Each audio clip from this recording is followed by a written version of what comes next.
Hello and welcome everybody to another episode with Triggering Chaos. I'm your host Soul, and we're going to be doing a very special episode concerning Bleach. Wait a minute, guys, what's going on here? We're not doing Bleach. We're doing Final Fantasy Rebirth. I told you this. God, you don't remember anything. Where's M? He got Bunkai, so we're here as his replacements. Wait, he achieved Bunkai or you Bunkai'd him? I Bunkai'd him. It's a thing. Don't worry about it. Yes, we'll be doing Final Fantasy 7. No problems here whatsoever. I'm sure M will be back next time. Hopefully. I'm here with two special guests, Ice Yamamoto. Hello. And CK. Hello, everybody.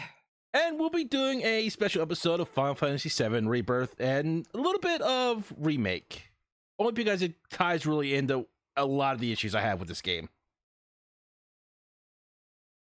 So, as everybody knows, Final Fantasy 7 had a remake. Anybody don't remember what year that came out? 2020, I believe. It was Yeah, around, it was right at the start of COVID.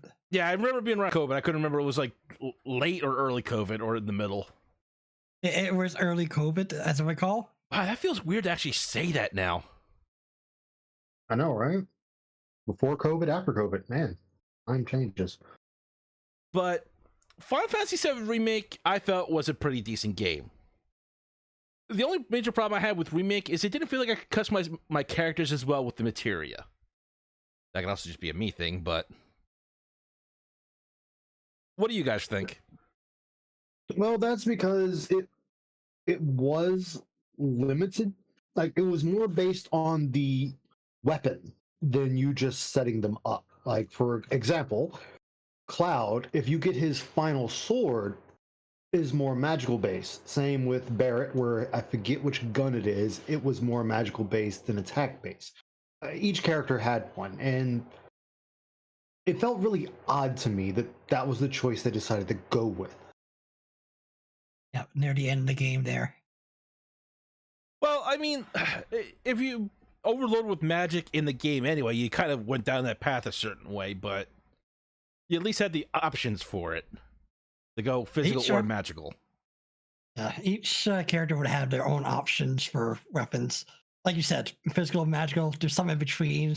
Some that might focus on being a tank, for example. Mm-hmm. Yes, which it was weird because people tell you to have Barrett as your magical tank because his weapon skills were a lot of times based on defense and soaking up damage from the other party, which I found really bizarre. Well, I mean, he is a big, huge man with a gun for a hand, so, yeah. Yeah, I never really used them for magic. I used them purely for a tank. There was one particular weapon that would give you, like, auto protect and stuff like that. Mm-hmm. That I found was really good to use on him. I mean, I just use it as weird as it's going to sound, like a long-range tank. Yeah, that's pretty much what I used them for. Like, here's a bunch of HP materia, here's some defense. Go absorb that damage for me. Like, have at it. Which is funny because, see, to get Bahamut, you have to have a certain party set up and everyone has to be level 50. Oh? Or else you're going to lose. I've tried multiple times and failed miserably. I didn't have that problem. I had like a couple of characters that weren't 50, so that I'll have to see how I do it, but that's one of the things I didn't do because I just wanted to take a break from it and never got back to it.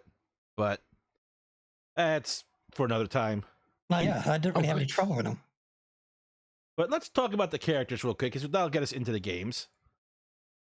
Now we have our main character, Cloud Strife, who kind of got the better end of the deal with these games in a weird way, in my opinion. Because I liked how he has like two stances. His regular like stance, which is kind of like middle ground for everything, and then he's got his pure offense form for when you stun the enemy, you do like massive damage with it. I like being able to switch between the two, and one form having block and one form having like a counter stance. So I felt like he really overall, technical wise, really came out strong for it. Ah, yes, the Punisher mode. Yes, that was it. The heavy attack mode, which is Oh, it's super good once you get it, especially certain abilities with it. Especially if you can time the parry with it. Like, you don't even need the other form then. Yeah, the other form just goes away. I found it was more a mixed, like a mixed attacker, you know? Like you can easily swap in magic materia and or go physical with him. Well, as the main character, I feel like he has to be a little bit of a balance to him. Yeah. But I'm talking about, like, overall compared to the original game, when they converted to the style that they're going with now, he got the best treatment of it, I find. I actually feel that him and we're going to be discussing her later. Tifa got the better end of this remake. Yeah, I can definitely see Tifa on that one. Yes, because you can. We'll talk about her when we get there. I don't want to get ahead of it. Yeah. But with the two stances, him shows a bit more technicality with the sword. It's a nice showing of capability with it. I appreciate that. Oh, yeah. And one thing I do like, if an enemy is too high in the air, that he automatically jumps up to them and you can keep swinging. So I did like that feature. And if you're out of range, you can dodge and start shooting sword beams at the enemy. Yeah. Myself, I usually just hit circle, dodge, and then just do the attack that just immediately charges forward. That way he can automatically get in the air quickly. Yeah, like I said, he's got options. That's what I like about him. He's got options for every situation. Yes. Yeah. Which is, like I said, for the main character and the one you generally always have to have in the party, that's what you need. You need versatility with them. Yeah. I found it was really good for doing aerial combos. Yes. Especially if you load them with the right materia, like Monster Attack and I think it was like Sonic Boom that gives you attack buffs. A really nice combination. Materia. Yeah, enemy skill and plus a HP absorb is really good with him. Yeah. Yes. So he has. Then you just slash away. Yeah. So you have a solid build with the character. Yeah, HP absorb, enemy skill, and disorder. So that every time disorder increase your HP gauge if it hits for 3 strikes. So you can get that up quickly. And then you have the plasma discharge of energy skill, which activates automatically once you get the an ATB gauge filled up. So you quickly recover HP. Or it takes less. Yeah. I will have to keep that in mind. Yes, like I said, there's a lot to Cloud that you can do. Like he is definitely really good this go around. But like I said, I'm not knocking him for the original Cloud either. Yeah, it's just. But I'm just saying, like they made him versatile, well-rounded, to make him fit in with whatever you needed. Likewise, that combo's really good on Tifa as well, because she just builds up ATB really quickly. I find she stuns faster than she builds ATB for me, but that's just maybe how I ever built. Now myself, I actually avoided Tifa in Rebirth. Really? Not because she was good. It was just because I wanted to try someone different, and I used her. Well, that's fair. If you wanted to try something different, that's what you want to do. Yeah, exactly. But story-wise, it is a bit of a mixed bag. Because I actually. Okay, you go ahead. No, you're the guest. You go ahead. Actually, I found the story really good up until the final chapter. Like, I really loved the story in this one. Well, see, that's why I call it a mixed bag for me, because up until like the final third, I love what they're doing with Cloud. They're giving him PTSD with his memory issues. They're screwing with them in just the right ways. You saw he had concerns for his friends as a normal person. And then the final third of the game just happens, and it's like, what the hell is going on? Yeah. Because they go back to Nibelheim and go to the reactor ice. And when they go, and when Tifa sees the spot where her father dies, she has an emotional reaction. And Cloud, it's a subtle gesture, but just puts his hand on her shoulder to reassure her. It's subtle, but it's well written. It shows how much of a person that he still is. And the original did have moments, but these added moments adds more character to these people, humanization, whatever you want to call it. And it actually builds upon it. Mm-hmm. And that's what I liked about these remakes and Rebirth is that they add the small moments that you really want to see. Another moment I liked was after Cloud gets done retelling the story of Nibelheim when he was with Sephiroth, Tifa later on talks to Aerith and says, Cloud was never there. Okay, so they do address that finally. Yes. They do. Finally, because that was my one gripe with the original. That was a lot of people's gripes with it, yes. Yeah, because it was just like, okay, so she doesn't stop him in Niflheim when he's telling the story. And when you go there, you know, everyone's like, hey, Cloud, you said this place was destroyed. And he's like, it was. And then even Tifa in the original was like, yeah, Cloud, you said it was. And it's like, wait, but you were there too. Mm-hmm. You know, I did hear the crazy fan theory. What's that? That, so when everything happened in Niflheim, that Shinra, which I did look that up, Shinra rebuilt the whole thing. So they 1-to-1 ratio rebuilt it. So no one ever knew the incident even took place. Well, there's a rumor that Tifa died. And the Tifa we know isn't Cloud's Tifa. That's also being made into the in the Rebirth. Because they're also really Cloud and Tifa are questioning if the other one is the real one. Interesting. But what they did with Nibelheim is when they rebuilt it, Shinra rebuilt it as a facility to help those suffering from Mako poisoning, aka the fallen soldiers that are now turning into Sephiroth clones. Yes. So they do a lot of the smart things to add touches for the Rebirth, which I really liked. That's good, actually. That does make me want to sit and play it to see it myself. Like I said, the first 2/3 of this game, really good storytelling, really good action packed, really interesting things, even if some little spots here and there stumble a bit. Yeah. But we'll talk about the final third shortly. Let's keep on with the character for the moment. Yes. Let's move on. Unless you got something you want to add, CK. No, we can move on. All right. And we were just talking about this man, our mobile tank. Barrett. The man with the gun arm. So he gets another nice touch up, maybe a little overboard at times as a single parent, a little bit, but he gets some really tender moments to remember that he is a parent to what was this kid's name?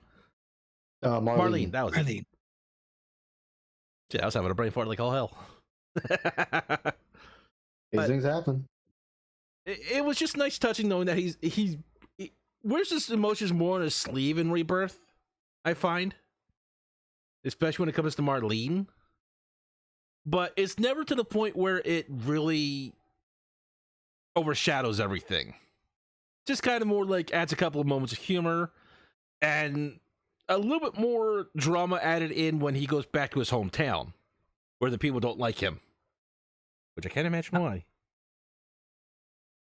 And we actually get to see his wife too. Yeah, that was a nice touch. Yep. There's also the bit with Dine. You recall him. Yeah, but his best friend who also lost a hand. Yes, the other one with the gun arm for the golden saucer in the original Final Fantasy. What were your thoughts about how they handled Dine? Honestly, it was just almost the same, really. They just added more to the fight, really, in my opinion. In my opinion, it was good, but at the same time, I felt like it was missing a few things. The original Dine committed suicide by jumping off a cliff, which didn't happen in this one. Instead, he got attacked by Shinra. And the whole Shinra coming in kind of ruined the moment to me a little bit. Well, the only... it was more of a somber moment in the original, and this one here, they had to kind of wash it. Well, I like the better moment of adding in that Barrett mentioned that Marlene was still alive and the better reaction for it. Like Yeah, it felt that was in the original too, but no, I'm just saying it felt shorter in the original, like, but at least this one had a bit more of a pause. Like yeah, I don't agree with where his thought was going with this, but there was at least a bigger pause and consideration for it. Because at the same time, Yeah. I just like the little interactions and have between them. yeah, That like they just fan onto it. You actually see the emotions, the voice Mhm. acting behind it. I thought it was really good for the scenes, but Well, there's a couple things that was missing to me. yeah. Well, like That I could have said, been done a little I brought better. this up when I was talking to Ice and M about 15. The enhanced graphics let them show the better face emotes, and that adds to the scene without needing unnecessary words. You can see pain, suffering, happiness, all the emotions if it's done right. So that really pays off a lot in this one because rather than having them say all those words with text, you can actually read it off the character. Yeah. And like we said, Baird in this one felt more like a healing tank to me because I just loaded him with materia, healing materia, group heal, just stood back, fired to get, and just healed everybody when I needed to.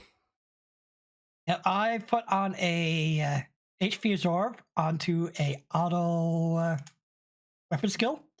That way, whenever he used a skill, well, it's controlled by an AI, he heal himself. Yeah, well, the game really kind of reinforced that when you use I forgot what the name of it is, but it increases his HP, but it also takes damage for everybody else. Yes, A that lot was of people, in the first version remake. Yeah. He just didn't get health back. yeah, but a lot of people don't know and realize that you can use those auto weapon abilities to and attach stuff to it. It gets effects, hmm They just think that it's just giving control over to the AI, but there is a little bit of advantage with it. Yeah, well, like I said, I just pretty much loaded him with the healing materia, all effect, group effect. So that whenever Yep. I needed to, heal everybody, take damage for me, and let's just blow everything up. Because his charge attack was actually pretty useful too for the staggered gauge.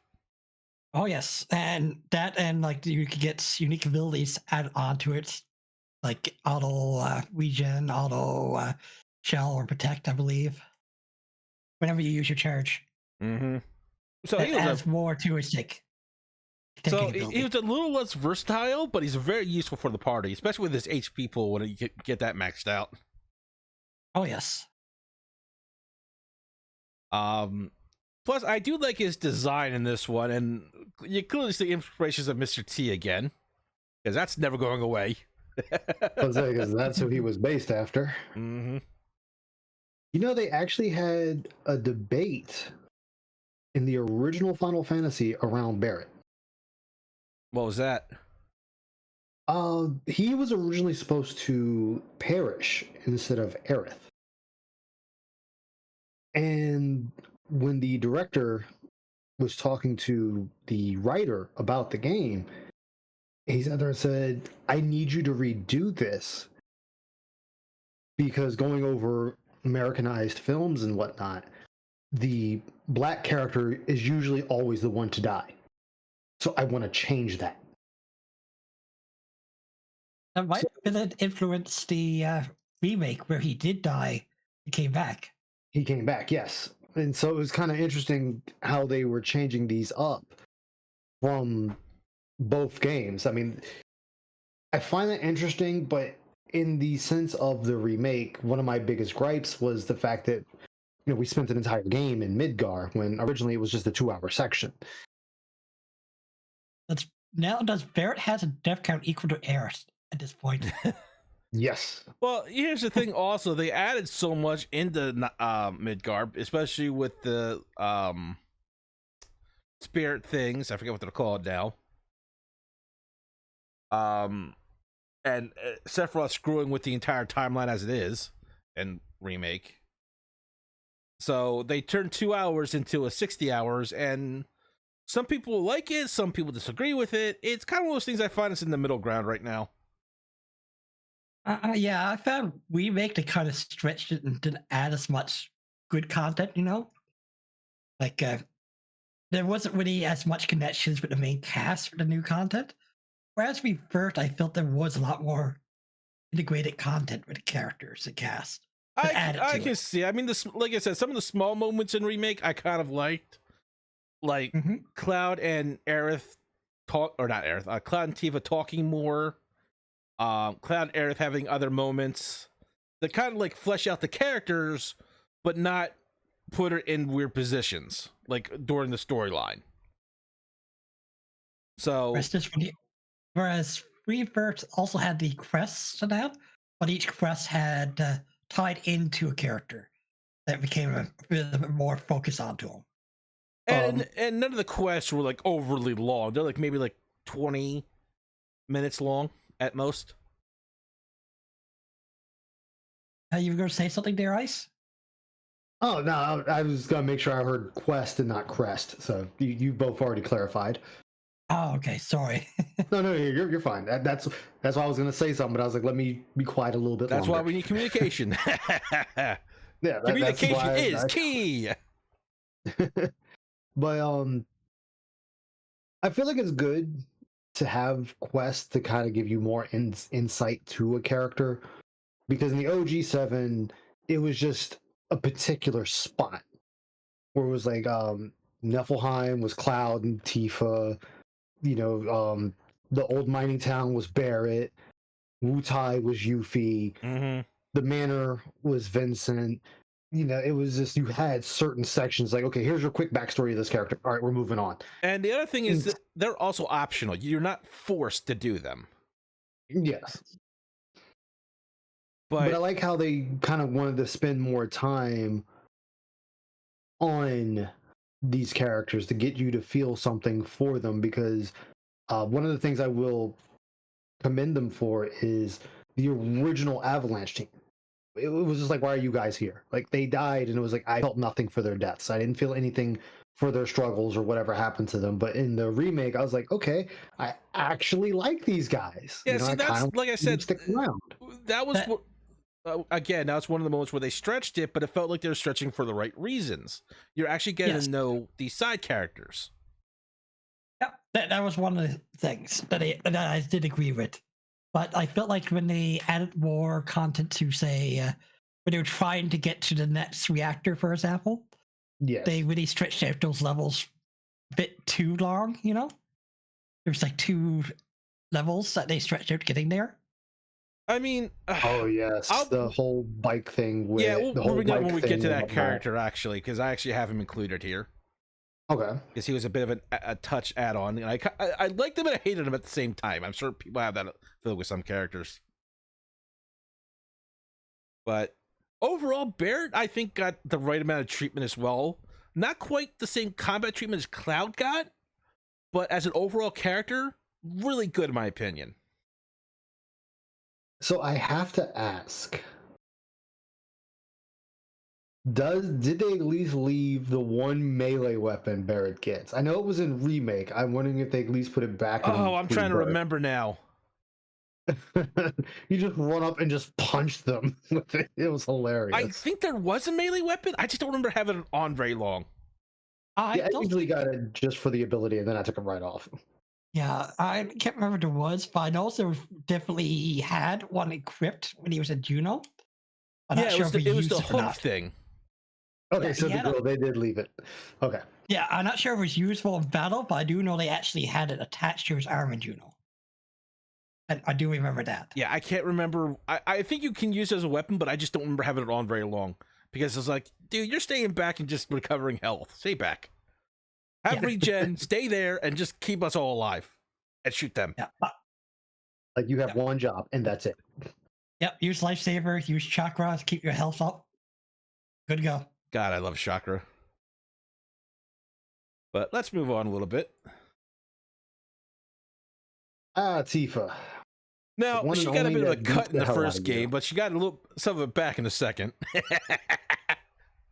I mean, gotta sell them copies, man.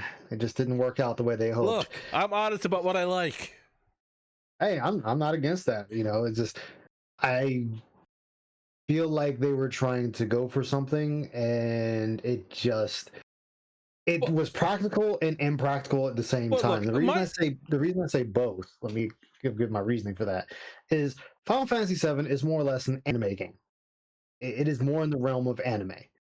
And watching anime, we've seen plenty of characters in different types of attire being able to fight on this ungodly plane.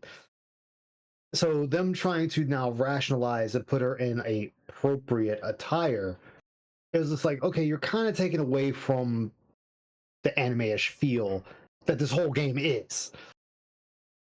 Like, I mean, Cloud, look at Cloud. He's scrawny, yet he is wielding this massive Buster Sword that an average person is not going to be able to lift, or if they can lift it, they cannot swing it. well, my biggest gripe was they say, oh, they want to make it more realistic, and okay, fine, you added a sports bra, fine, I'm not going to complain about that. But then you go to Scarlet, who, yeah, you can kiss my ass. You took what you took from Tifa and gave it to her, you assholes. I guess that's because they felt that Scarlet would make sense because she's a dominatrix. So she would definitely have that sex appeal, boobs pushed up, and kind of Yeah, but out when you there for add to in that look no at. woman would have that kind of figure, you kind of piss me off because then you go kind of backhand it.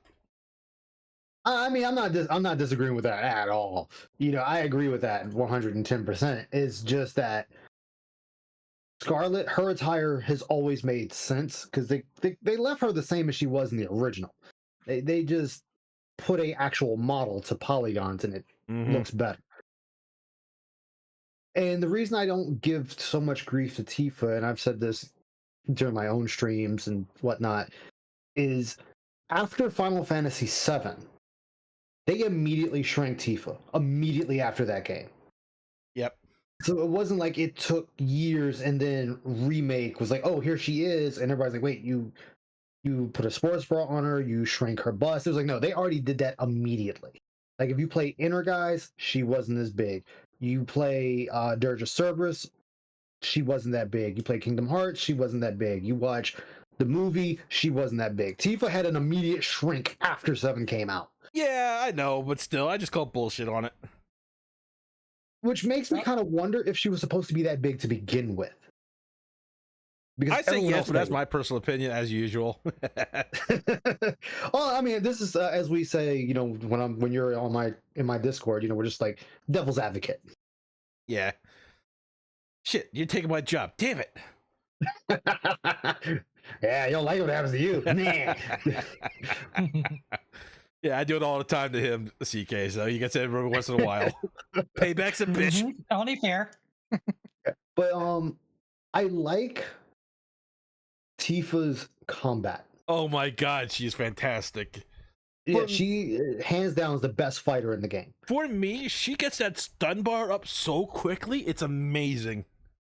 Oh yes, that's like she can do over 200% damage on a stun, and it's just like nobody else can do it but her. It's insane. Kate can do it too, actually. See, I haven't played Rebirth, so I'm going by Remake. But it's very difficult. It's more difficult to do with Kate Sith, but it is possible to do it. Now, is Kate Sith a playable, or is he just like Kate Sith is a playable? Okay, because I knew they said Sid was going to be. I mean, not Sid. Vincent was going to be a guest, not an actual Vincent playable and Sid character. are both guests in a sense. We'll talk about it when we get to them. Oh, yeah, I don't like what they here. did. We'll get to there when we get to there because we got to talk about Sid as well. Okay, but I don't care for Tifa's personality. I liked her original personality more than I like this Tifa. See, I like her new personality. The only reason I don't is because she's quick to jump in the fray. And she knows what Barrett and them stand for, but she's like, I don't want to do it. But then she goes and does it anyway.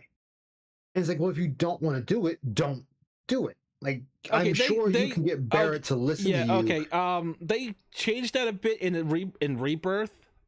Mm-hmm. So she's a...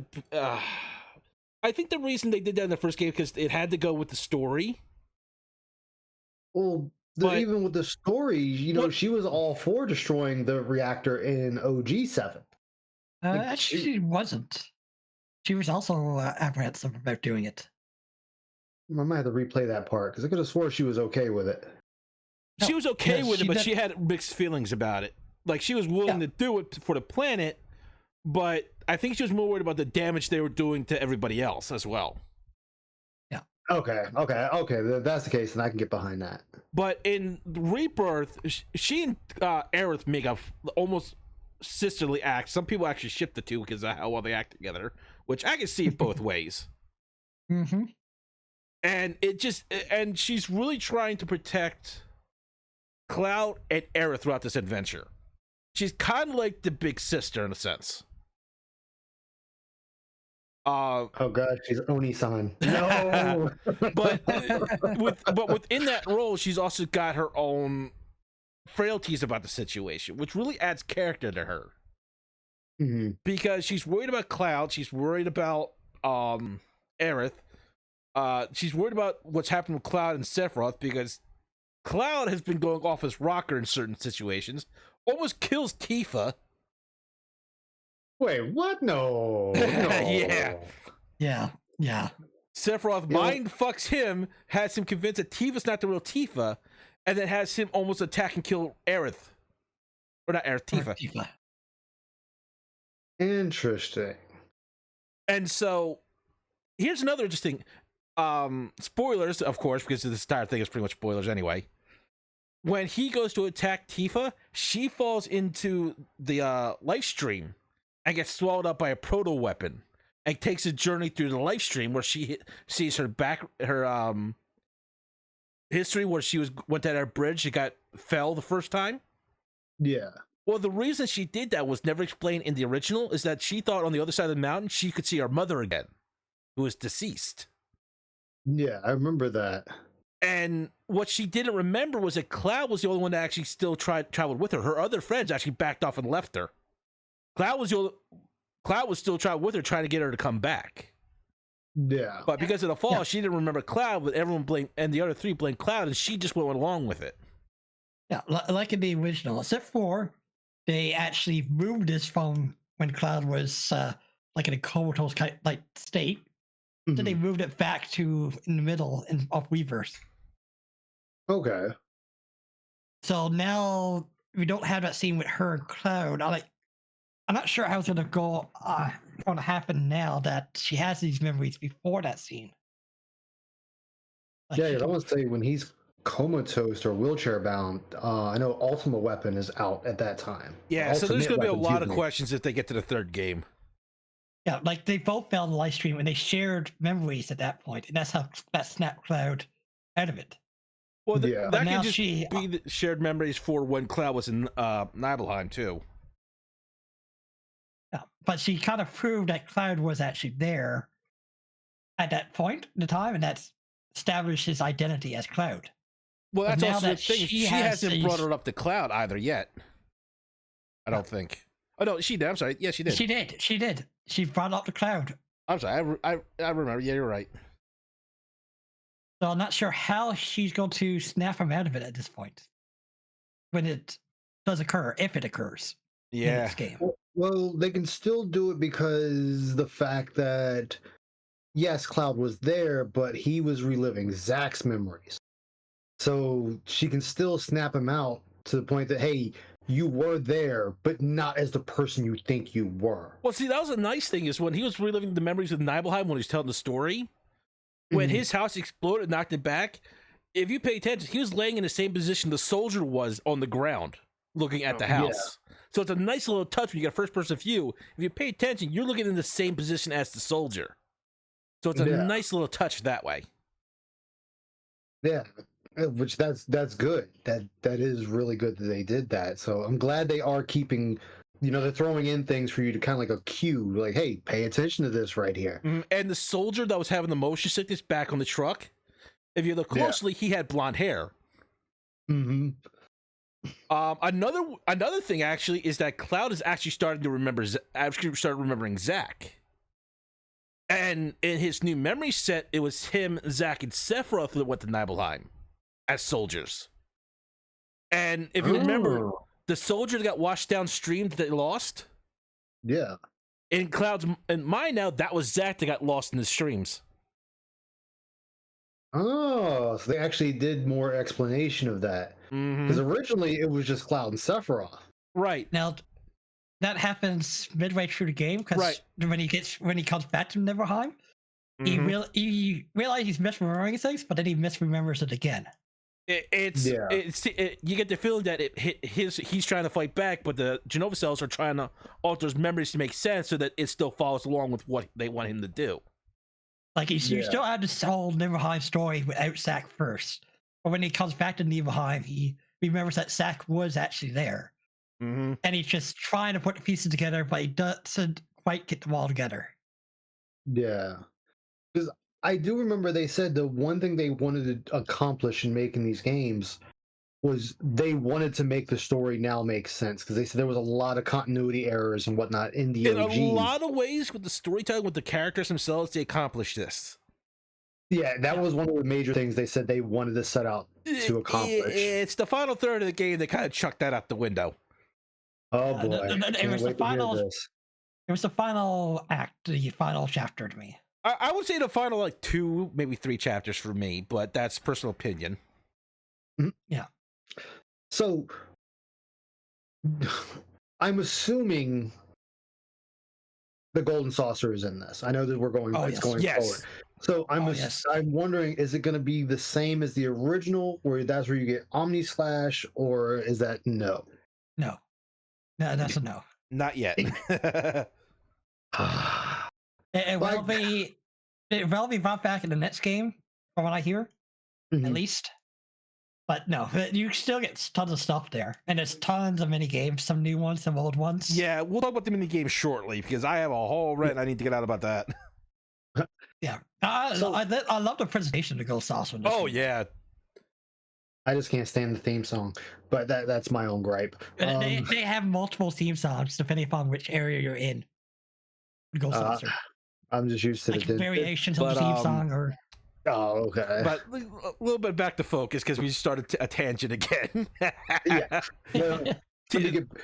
Tifa is, if you build a certain way, she can either be a glass cannon that stuns without remorse. If you take away a little bit of the stun, you can make her a bit more sturdy. But she is fast and agile on the battlefield. She was not meant to be a tank. When I use her, I just put all my ATB boost material onto her and just let her go to town. Yeah, she's a war machine, a literal war machine in that area. Yeah, like I said, I've used her. She stunned things that faster than I thought even possible. I'm like, Jesus Christ, girl. Yeah, put she down is the probably steroids. the strongest physical DPS in the game. All right, give me just. I'm gonna pause. You just point. But yeah, Tifa definitely got a good sense of what she was in this game. She wasn't the all-rounder that Cloud was, but they made her, like I said, the war machine. Yes, that's what she is, a war machine. You point and she destroys. Which, given... Now, of course, you can make any character do pretty much any role with the materia, but she's mainly focused on her skills with physical damage. Which I think is really fitting, considering the fact in the original, she just comboed her limit breaks. She like that. She was a very offensive-focused character. Yeah, like if you're playing her defensively, you're playing her wrong. I'm just gonna say that. I really did like the way she like dodged and slid around the battlefield too when you're getting around the battlefield. Oh yeah, especially if you put on that one materia that's the dodge materia. Oh man, you could it would end up being a sliding kick, so you could do damage while dodging, sliding up to an enemy, and then going to the combo. Safe. Exactly.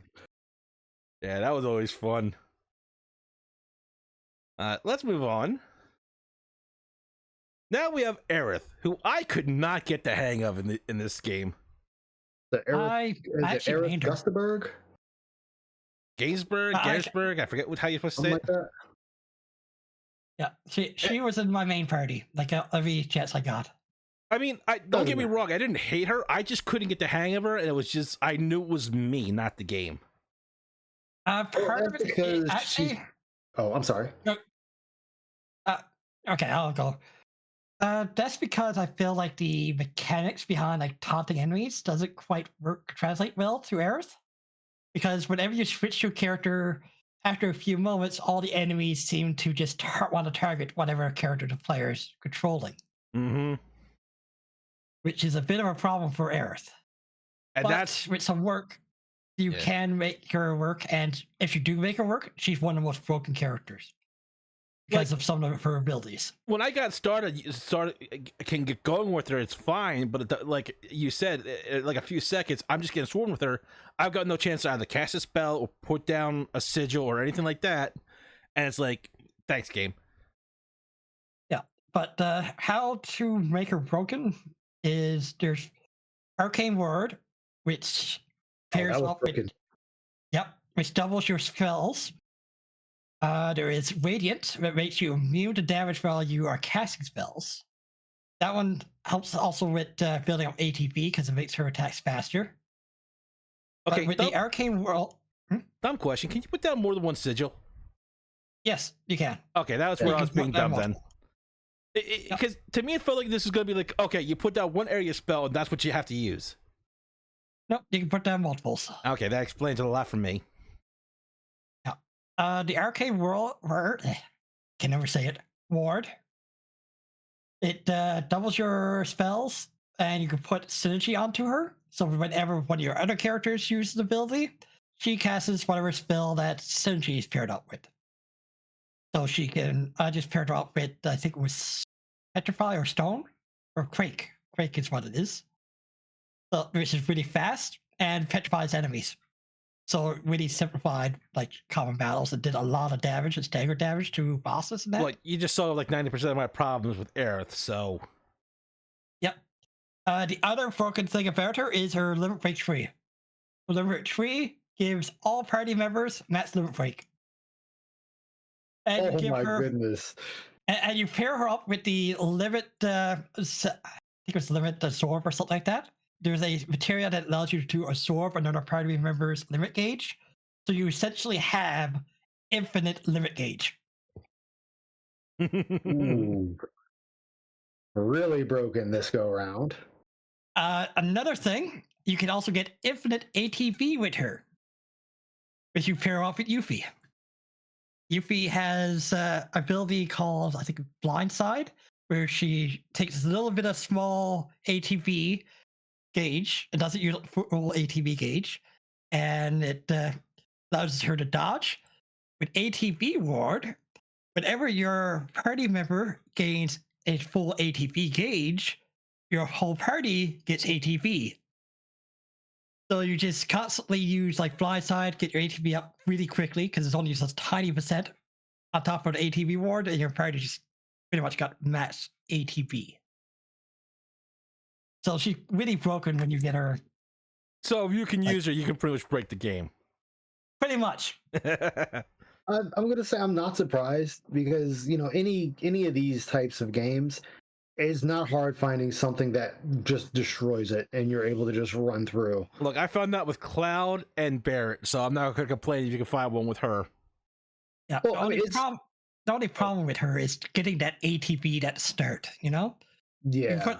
You could get a little bit with the first strike and stuff like that, but keeping her ATV up is hard because if you switch to her, all the enemies are going to target her. Unless That's you where got the Barrett. wards come into play. I was gonna say, unless you got Barrett and you have him using Provoke, which would then make him the more likely target. Unfortunately, Provoke has been nerfed in Rebirth. Yeah. No. It only works against like lower level enemies or not the boss monsters or anything like that.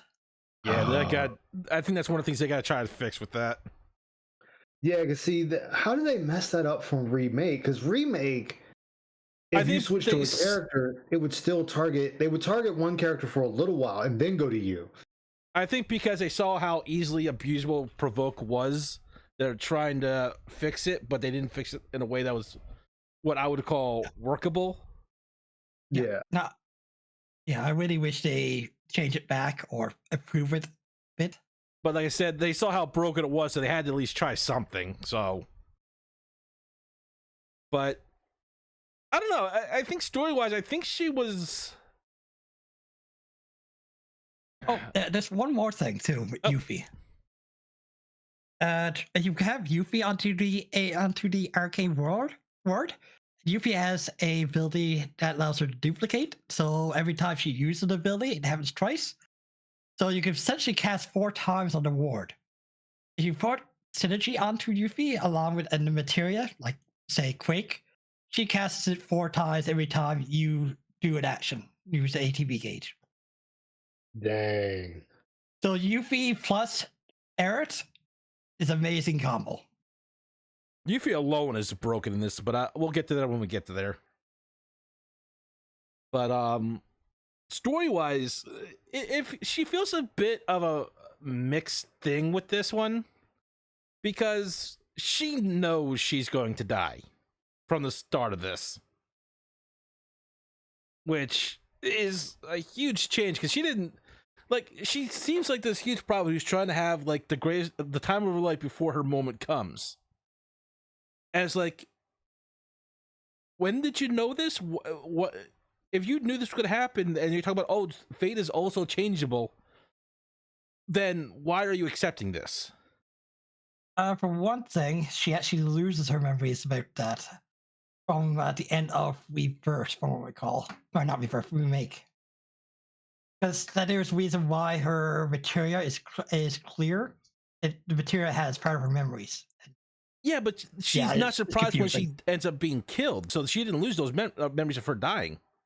She got those back when they went into the other alternate timeline. When she got the right materia back. No, because it was And still clear when she gave it to Cloud.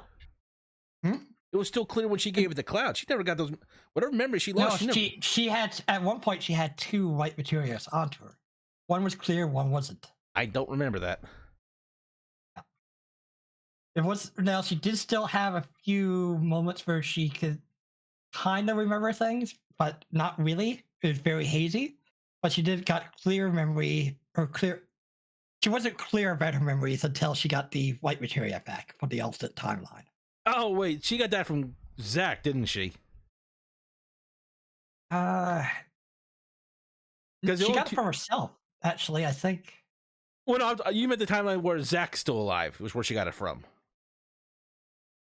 Yes and no. The timelines are confusing. Yeah, we'll get to that in a few minutes. But basically, I'm just saying, like, for her going on about how fate is changeable throughout the entire story, you accepted the fact that you're going to die a little too easily there, lady. Well, if I'm going by the original, like her death is needed to activate the materia. So And it's one of those things where she needs to die. And for again, this to work. fair point, but that's also the original. Yeah, I know. And I appreciate. The point is, well, I'm just saying, like, so far we've only been going after Sephiroth. CK, do you remember any mention of Meteor coming down, or am I just really misremembering? In Rebirth, you mean? Yeah. It was mentioned and Remake in the virtual simulator with the Meteor. Also hints into it at the end of Remake. But then again, you also got the alternate timeline, so it was like, was it mentioned in our timeline, or is like... Well, they have knowledge of it at that point. Because Sephiroth kind of just spoiled it for them. Well, we don't really hear much about it until we get to Cosmo Canyon. Yeah, I like guess Cosmo that's because they can. I guess because they felt like, and I'm speaking of this from the character standpoint, not our standpoint. Yeah. When they saw it in the simulator and all, after everything was said and done, they probably dismissed it. Yeah. So when it comes back as a surprise, it's kind of like, well, you guys were kind of... Sephiroth did show you this in the Shinra building in the simulator. Mm-hmm. He said this would happen. But I'm just saying, it just really feels like her and Tiva hit it off like sisters, which I really did enjoy watching. They both showed interesting Cloud, but not trying to step on each other's toes, in a sense. which added to this. They added small bits of the story for that. So other than the fact that it just feels, because of the alternate timelines and everything like that, I think it really messes with her story a little too much for my taste. I still really liked her, like all the scenes with her in this. But to be honest though, I actually kind of liked her a little more in Remake, especially in the wall market. Well, like I said, that's because in the remake they didn't mess with the alternate timelines with her as much, in my opinion. Yeah, like they added bits and pieces here, like when you go through the part where she meets her adoptive mother when her real mother dies. Like, that was a really touching scene. I like that. Yeah, like the scenes that weren't manipulated by the remake or the Rebirth multiple timeline situation with her were fine. It's when you got to the multiple timelines at the end and everything like that with her, it's like, what the fuck is going on? And you seem a little too calm about all this shit going on all at once, and just a little too knowledgeable about this shit. And it's not entirely clear if she's dead or alive, because she could have just gone into an alternate timeline and switched herself out or something. Yeah, it's like she kind of like pulls a Force Ghost bullshit. Like, are you dead, or are you just going to be around for a little bit? Heck, it couldn't even be Genova in disguise at that point. Well, I mean, that kind of ties into, if we remember the movie. She was talking to Cloud in that other plane of existence. Mm-hmm. Yeah. So, well, she had but that was her saying words to Cloud from the other side. No, I know. I'm just saying. Let me finish, Ice, because this is different. Cloud and Aerith had an actual conversation after she was dead. Like, they literally were just standing there talking to each other. Yeah. Hold on, that didn't happen in the original. Exactly. That was it. At the end, basically, Cloud is superimposed between multiple universes. So he sees one thing, but he's actually in another universe. So the other cast of characters sees another thing. So he's seeing Aerith, a scenario where Aerith actually lived, but he's actually physically in a scenario where she died. Which just makes it even more confusing. Yes. Now, what does she say, if you don't mind me asking? Oh, God, I forget. Same. I mean, that means it wasn't that important. Something about how everything's going to work out, and she believes in Cloud and shit like that. Something to that effect. Yep, and that she's going to stay behind and pray, or basically pray for Holy, basically. Yeah. That's why. That's the logic that why she's not traveling with Cloud, or at least in Cloud's mind, anyway. She's going to stay. For all we know, that could have been Genova okay. fucking with Cloud, making him see things. For all I can tell you. Yeah, it could be an alternate timeline. It could be Genova. Could be Cloud just going insane. We don't know. I think I'm going insane. But like I said, that's one of the things that where they added too much with her, it just really just falls off for me. It's where it's just the ending is very involved with her. It causes it to be intertwined a little bit with our character, you know. And it just doesn't need the alternate timelines for this to be a good story. People love the original Final Fantasy VII. It didn't need to turn into Kingdom Hearts, you fucking loony bin. This is what happens when you let Nomura take over. Christ. Everything else in this game, I find is amazing. Yeah, like I said, the last 2 to 3 chapters for me is like when they started going with this alternate timeline bullshit, it just fell off for me. Now, I didn't mind it, the alternate timeline bullshit that bad, but still, it's not. But when we talk about Zack, I'm going to give you a different perspective of what could have happened, and we'll see which one you take to more. But all right, let's continue on. Yeah, this is actually good because I haven't played it, so I'm getting it from you guys. And like I always say with this, take it with a grain of salt because I'm doing this from memory, and I got a memory of Swiss cheese. And some people have different takes on things. So if you enjoyed everything, and you're up for the alternate timelines and stuff like that, more power to you. It just wasn't for me. Myself, I kind of hope they do a remake of remakes. once it's all said and done, and just use all the assets they have to actually make the original timeline. That's what I'm kind of hoping for, but the odds are low, you know? I don't know if they're going to make it to the third game at this rate. That's what Square Enix is around long enough. They've already lost over $157 million, so... Well, you see, the thing about that one is when they compared sales with the original game, from what I heard, they didn't add in sales on PC because this is Rebirth isn't out on PC yet. Actually, the sales of Rebirth is above opposite expectations. That's a lot of articles that are not well researched. They actually promoted the director in that because the sales were doing so well. Rebirth. The reason why they're losing a lot of money is from their other IPs. What was it? Forsaken was one of them. Yeah, Forsaken was a shitstorm. Yeah, anything to do with the NFTs, for example. Oh yeah. All these bad investments is what's causing them to lose money. Well, the thing with that too, though, is this sold less than 16. They said this made half of what 16 sold. So no, it didn't actually. It made 16 in its first, I think it was week. Sold 10 million. This year did make less.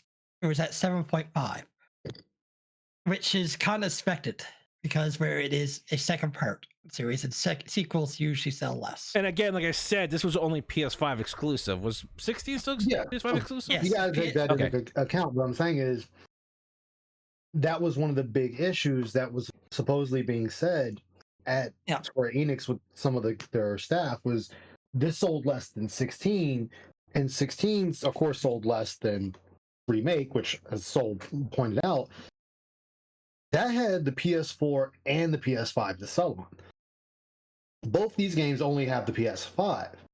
And if Rebirth is sold half of 16 and people were waiting for Rebirth, it kind of spells trouble for the third installment of the game because they're going to have to do something to bring everyone back. Mm-hmm.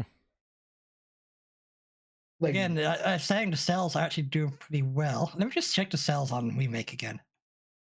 I was saying the sales for Rebirth at 7.5. That's only the physical sales. I looked that up the other day. Yeah. And I know the sales of 16 was 10 million because I was curious myself because I've seen those articles come out. Yeah. And but I knew it was hogwash basically. That's what it sells. But I'm just saying, like, you also got to consider that there's also people with PCs waiting for this because a lot of people are going to play this and they're going to mod the shit out of it. Okay, so Remake made 10 million views. Nope, that's not what I was looking for. Misread that. But there was going to be sales.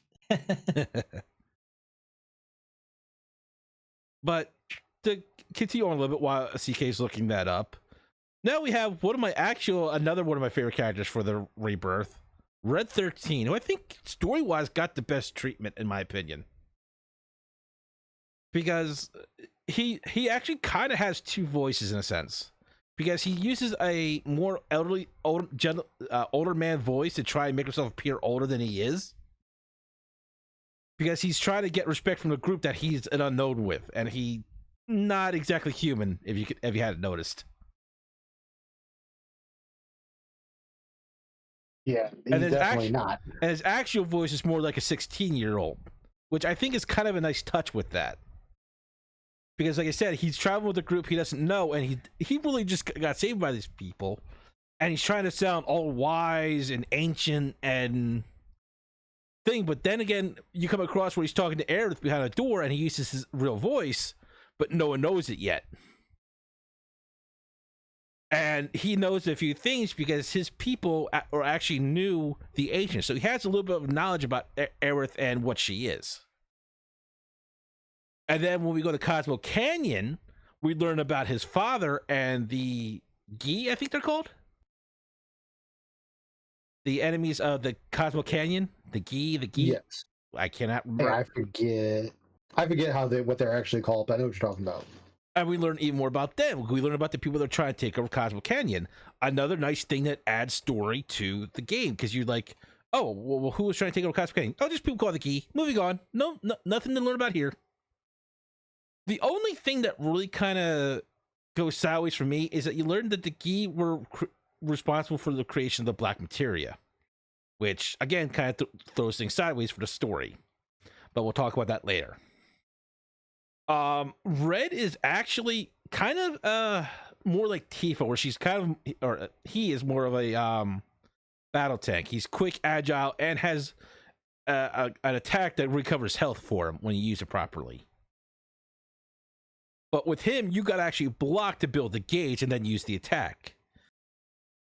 So he's more, like I said, like Tifa, but he's more defensive built than she is. Yeah. Because when you block, his tail fire gets brighter, and when everything that blocks builds the gauge, and then you could use that attack to recover health. So he's a very survivable melee attacker, which I really liked. Other than that, I really have much to say. His side story is nice to learn bits and pieces about him. It really is cute about how when you learn that he's only like 16 human years, he kind of laments about it and admits why he faked his being older. But then you actually learn he's actually the oldest member in the group too, so it's kind of funny. I mean, he was the oldest in the original too, so it makes sense. Which, oh man, I was so glad they changed the original story between him and Aerith. Oh, that, yeah. Yeah, I was like, Hojo, what is wrong with you? Like, what the hell is wrong with you? There's a lot of things wrong with Hojo. Good thing I didn't bring him up in this one. Yeah, exactly. But it really is. Here's an example of where they touched up, but they didn't really do too much with him, which is honestly the strong point, because you don't need to do too much. Just add a little bit of flair here and there, a little bit of touch up to his story, and he's good to go. Yeah. So I really have nothing really much more to add to say about that, unless you guys want to talk about anything about from Remake or Rebirth, you two. Well, I haven't played Rebirth, but I'm assume he's a playable in Yeah, Rebirth, he is a playable, yes. In Remake. He's a beast with Bear, because he can recover his own HP along with Bear protecting him, so he's a beast with that nice setup. Now, go ahead. Just going back to the cells there. So 16 in its first week, physical copies was 336,000. Rebirth had 260,000. And Remake is a little bit more difficult because they kind of combine both physical and digital cells, so I can't give a good estimate. Well, here's the question: was 16 released for PC? No, not yet. Okay, we're still waiting. That's what I wanted to check on. That's where I wanted to compare the sales. But if they both weren't, then that's fine. Yeah, the combined sales for Remake is 1 million for the first week, but that there is including digital. Now, this is only in Japan sales I'm looking at. This is not worldwide. That's what I'm looking at too. Well, see, that's why it doesn't make sense why they're holding back, waiting for the PC sales, or not sales, but actually put it on the PC, I should say, because it's PlayStation trying to force people to want to buy the PS5 and actually play the games on the system. See, where Xbox was smart, where they're just like, hey, you can play anything anywhere, we don't care. Yeah, PlayStation is now being the holdout. All the more reason why I'm trying to get a PC up and running. But I can understand that. Let's move on a little bit here, because okay, in combat I have no problem with Yuffie. She's completely overpowered, broken, pain in the ass. Because good lord, if being able to choose whatever element you want and being able to attack twice in a row using doppelganger isn't overpowered enough, I don't have to be next to the enemy. I can just dart around the field, just bash your brains in with ninjutsu. Yeah, right, and there's so many good combos with her with other characters too. She's just one of the most strongest characters overall. Character-wise, I hate the shit out of her.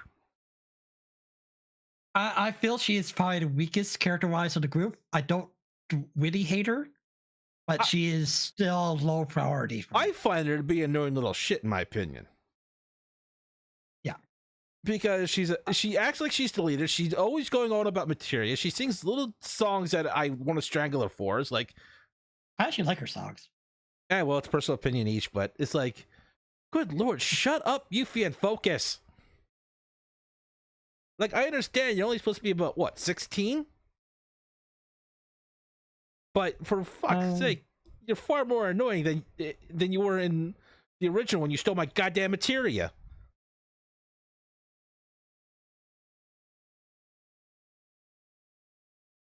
Like, I understand you have some... like, I'll admit, I didn't finish your DLC, but it's like... For what I saw from the DLC, like, you should be acting a little more mature than you are right now. Pull your head out of your ass. In fact, did anybody here finish Yuffie's DLC? I did. Okay. Yeah, I finished it. Was that the guy from Dirge of Cerberus that was at the end of her story? Yes. Okay. Yeah, that was him. I thought so, because I saw flashbacks from Rebirth. And it's like, I don't know, just every step of the way, I just really thought she was more cringe than everything. And it's like, I don't know, like I said, I just really couldn't get along with her. It depends on how you like your cringe, I guess. Fair enough. Like I said, in combat, I had no problem with her, because she was like a beast in combat. Like, she paired up with anyone really well. Now, she was a little bit... She couldn't really take a blow, you know? She was more of a glass cannon. Well, that's why I just launched the shuriken and just did ninjutsu at everybody. Like, I'm not getting close to you, asshole. I don't have to. But she also had, like, blindside, or I think it was blindside, or an ability that allows her to just dodge, basically. Replace herself with a log, or a Mugo or something. Yeah, but like I said, I just did doppelganger and ninjutsu, and like, I just watched things melt. Mm-hmm. She was basically a magical Tifa that can also do physical too. Yeah, like I said, but not quite like she didn't have the stagger with it, you know. Mm-hmm. But she built a stagger gauge, but she couldn't cause the multiplier. Yeah, she needed the doppelganger to really catch up to Tifa in a lot of regards. But once you had that going, and especially with the right element for weakness. Yeah, and you didn't really need to put elemental materia on her either. No, that's the other bonus. You could switch whatever element you wanted. Yeah. So she was fine for any piece of combat. Like, oh, you're weak to fire now? Oh, I'll switch to fire. You're weak to lightning now? I'll switch to lightning. Like, I'll just keep following whatever you're weak to, dude. It really doesn't matter. Mm-hmm. And she builds up her AT bar so freaking fast, especially with doppelganger. Jesus. Yep. Like, she's worse than air sometimes. In fact, with that ATP combo with her, that just really just broke the game.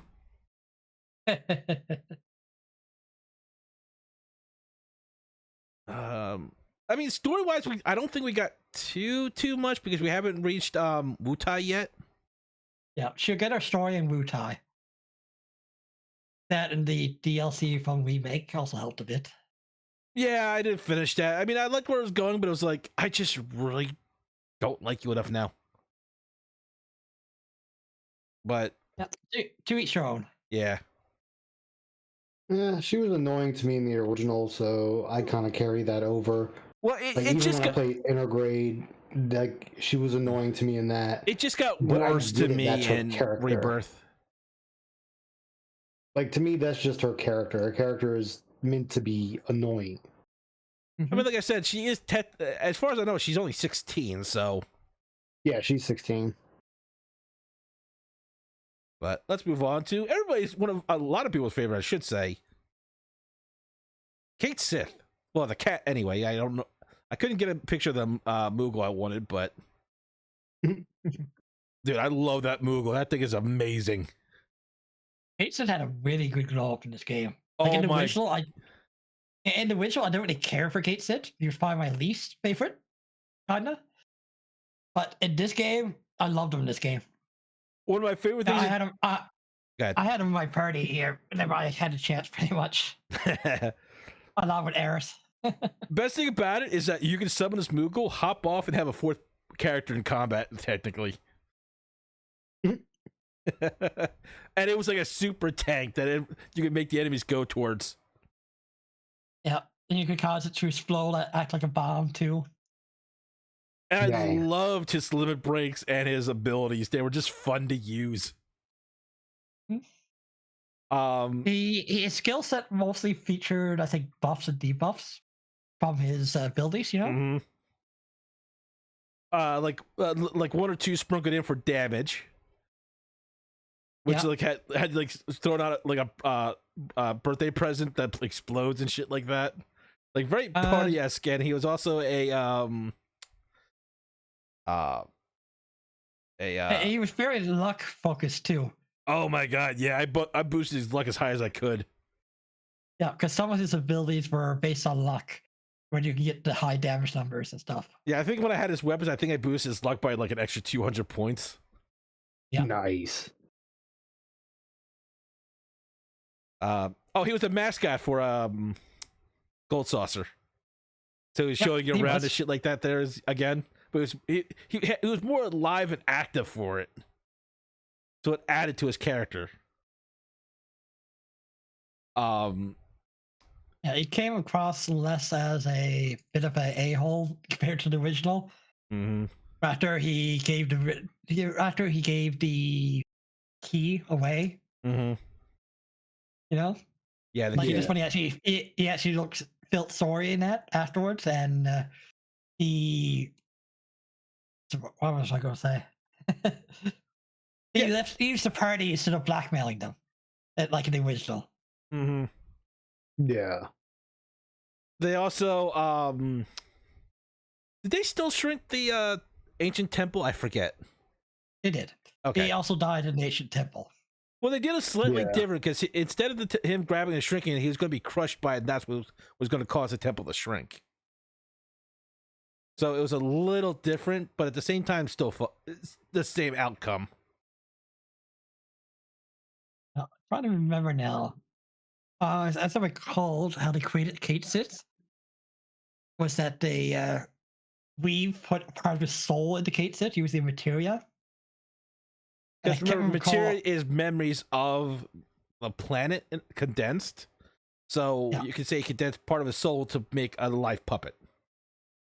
Like part of the original was that he believed himself to be like a little. It was a little bit word I'm looking for. When he dies in the original, it was like kind of anticlimactic, and he comes back. Well, I think that's what he was trying to make the point of it. He himself was.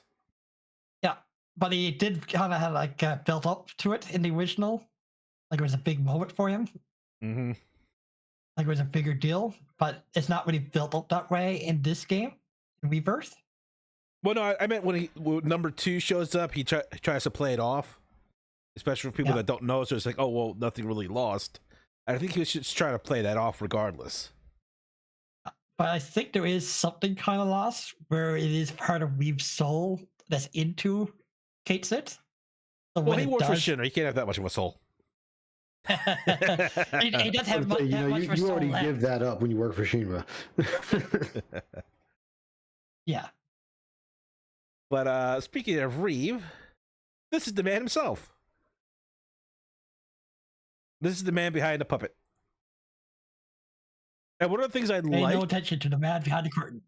is, and I think Ice will get a laugh out of this, is that you know how like Cloud manages to go everywhere without anybody identifying him as the person they're looking for, or anyone from Avalanche when they have the photo out? Yeah. Reeve alters the photos like using like a terrible AI system, so none of the pictures look like them.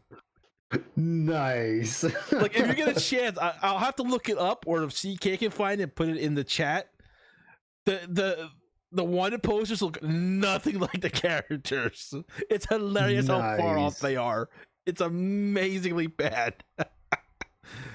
And I encourage anybody that can go look it up because it's amazing. That's hilarious. Because that was just hilarious. Oh my god! Because they go to Cosmo Canyon and they're double checking for like suspicious people to come into Cosmo Canyon, and they show the wanted posters, and the other guys are like, "What the hell?" And Like, then this can't be right. yeah, So Kate Sith is like, "Oh, you're all welcome. I did a little changing." But it's just like, this is amazing. That's one of the things that really just made me laugh. I'm like, I am glad they put that in there. And it's like, Reeve doesn't really do much, but he didn't really do much in the game itself as well, because I think you only see him like in a few cutscenes. Yeah. So yeah, he doesn't play a huge role in the game at all. Like he But- didn't even play a huge role in the original. yeah, but here he's appearing in a few cutscenes to kind of explain a few things behind the scenes that helps Avalanche, like why they're not being hunted down when their wanted posters are all over the place, or he's in meetings with the directors and everything like that, and giving some information back to Avalanche for how they know all this stuff. So he appears there. It's nothing major, mind you, but it's a nice little touch-ups here and there. Yeah.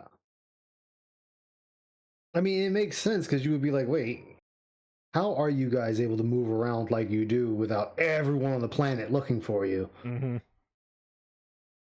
Because despite a lot of people hating Shinra's guts, there are some people that are with Shinra and like the benefits that Shinra has brought to them. Which means that there are people that want Avalanche's head on a plate for Shinra. So, Oh, absolutely. I mean, you're going to have both, so that makes sense.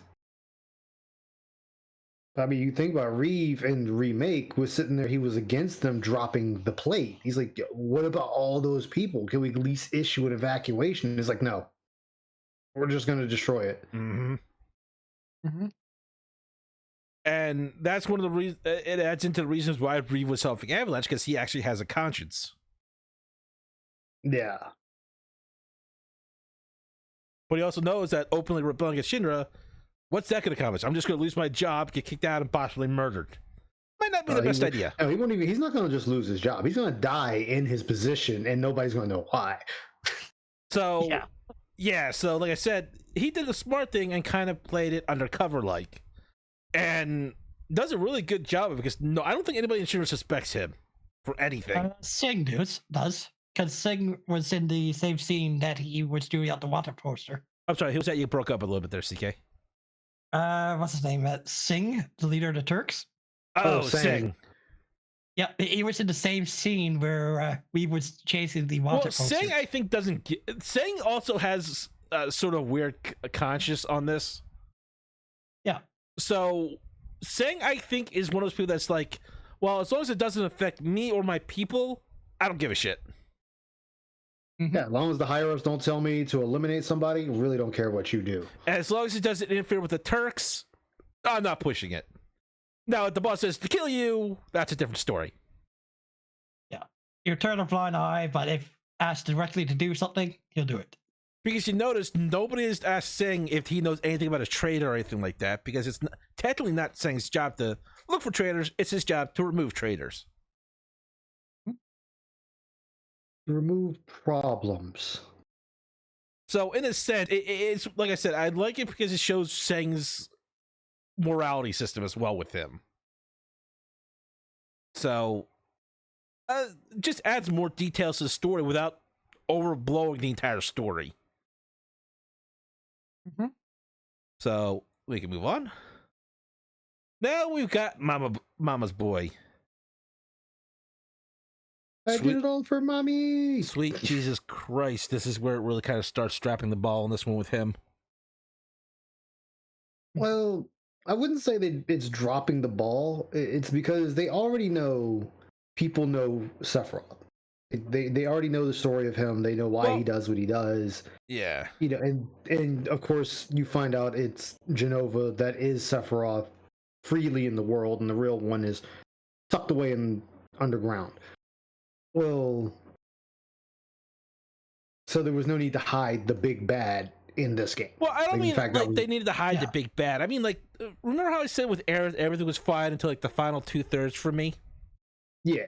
He falls under the same category, but I think he's kind of worse for that same reason, boy. because at first he starts out just fucking with Cloud because of the Genova cells in Cloud and trying to have Cloud follow a set path.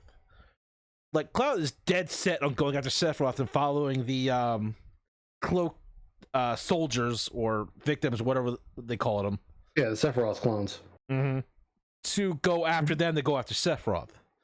And he just gets mind fucked along the way with Sephiroth appearing and saying, you know that the wounds that Tifa had, she could not have survived. This isn't your Tifa, blah, blah, in other ways of fucking with Cloud.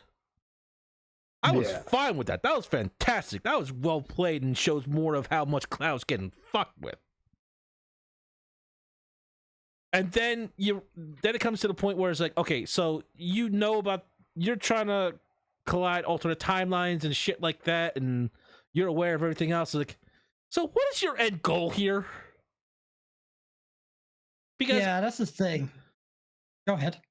Like, I understand in the first game he was trying to make a meteor smash into the planet using the black materia to get all the planet to reach all of its energy at one point, absorb that energy, and become a quintessential god. I understood that. It was crazy insane, but it was a single point that I could understand. You just want an ultimate power to go to another planet and repeat this process like a bitch. Now I just don't know what the hell he wants. I think his goal is similar, except for he's trying to collapse all the timelines to one, and he's trying to move it into a timeline where he wins. He knows that if things go originally as planned, he will lose. So he's trying to alter the course and still become a god. That's what I think, but it's not 100% clear. Well, I think that's part of the problem is because you're, and I'm not trying to say anything against you, CK, but you're saying, I think, I'm like, I had more of a definition of what was going on with Kefka back in 6 than this. Well, again, that's because, remember, this isn't from the original author. This is from Nomura and their new idea of how this is supposed to go, or how they want it to go. So we have to kind of get in the mindset of where does the end goal for the writers? Where are they trying to take this story? And they'll kind of give us an idea of where this is going. And because as of right now, far as I am concerned, this is another Final Fantasy VII. This isn't the Final Fantasy VII I know, because too much has already been changed. And then with the end of Remake, where Sephiroth is like, you know, I'm going to change destiny or fate or whatever the words he used, and he slashes open the portal and walks through it. And Aerith is like, we can change our fate. We just have to walk through here. And then you walk through it. So that already changed because that wasn't in the original. So we're now pursuing Sephiroth Genova, and we're trying to also change our own fate while trying to stop him. Well, you see, I can excuse the remake saying they just wanted to add a huge turnabout for leaving Midgard because that was the entire game. But you still didn't step over the line where you couldn't still continue the original storyline a little bit. Like, yeah, you added a flair for dramatic, and it doesn't need to be fully explained for that. It could just be, we just wanted a big ending for the game. I could accept that.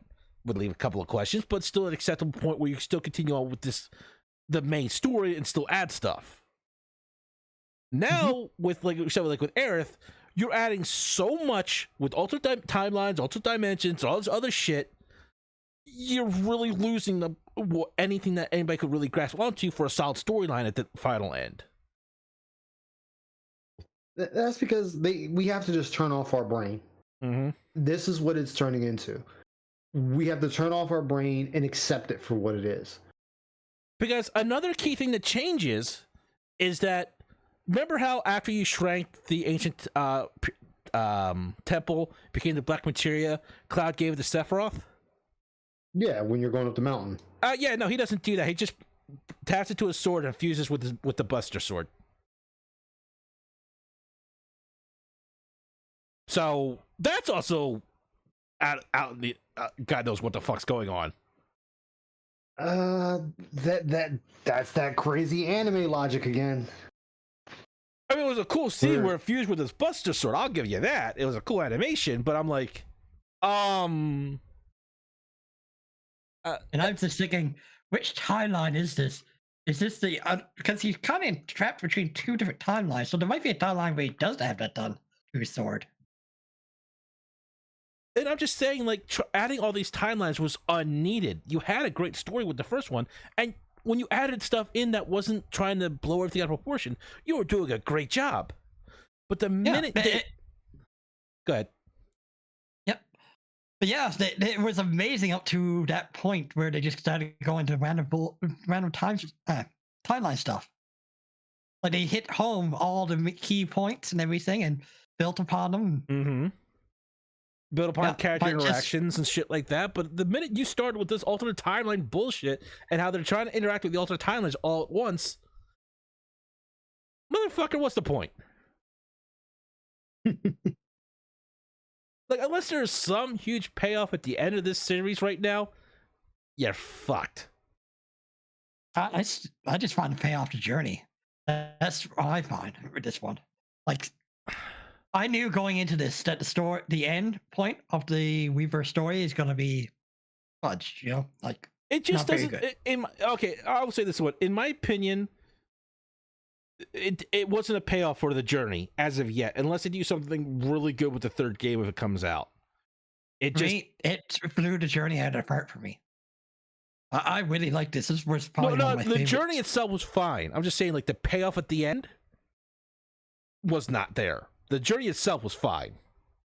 Yeah, I wasn't expecting a payoff at the end, or not a good one anyway. I would have. It just felt like we should have gotten something better than what they handed us. Is all I'm saying.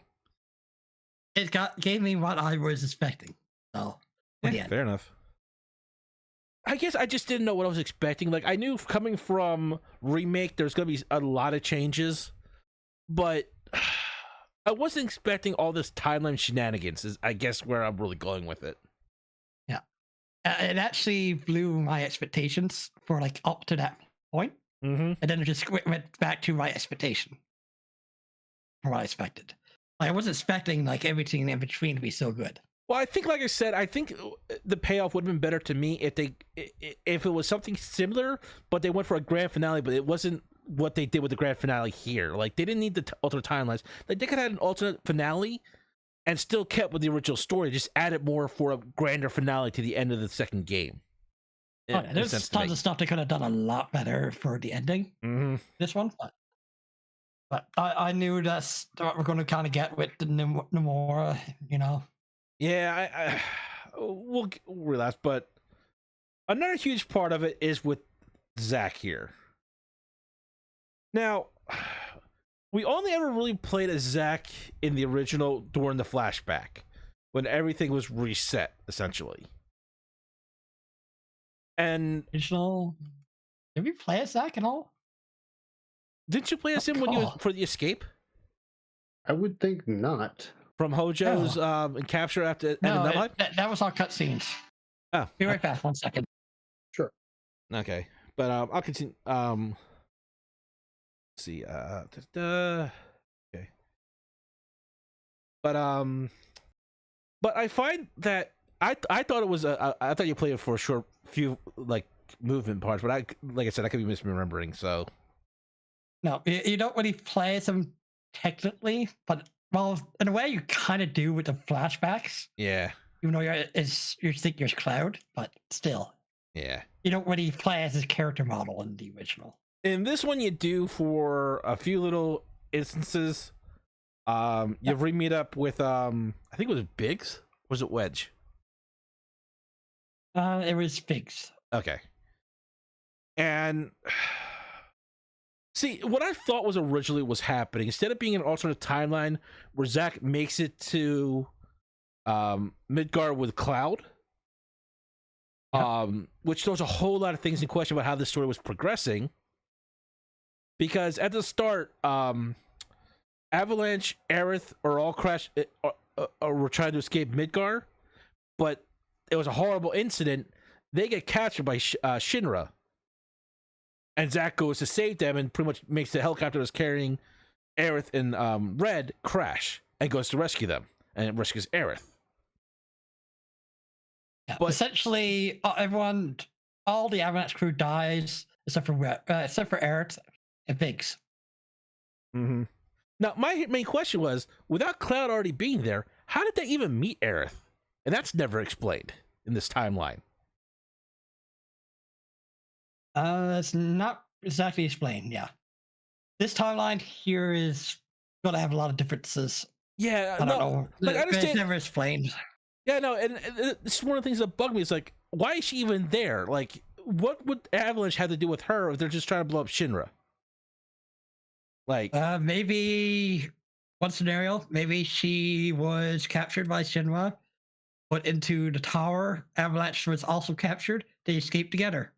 That okay, might I'll accept be that. one scenario.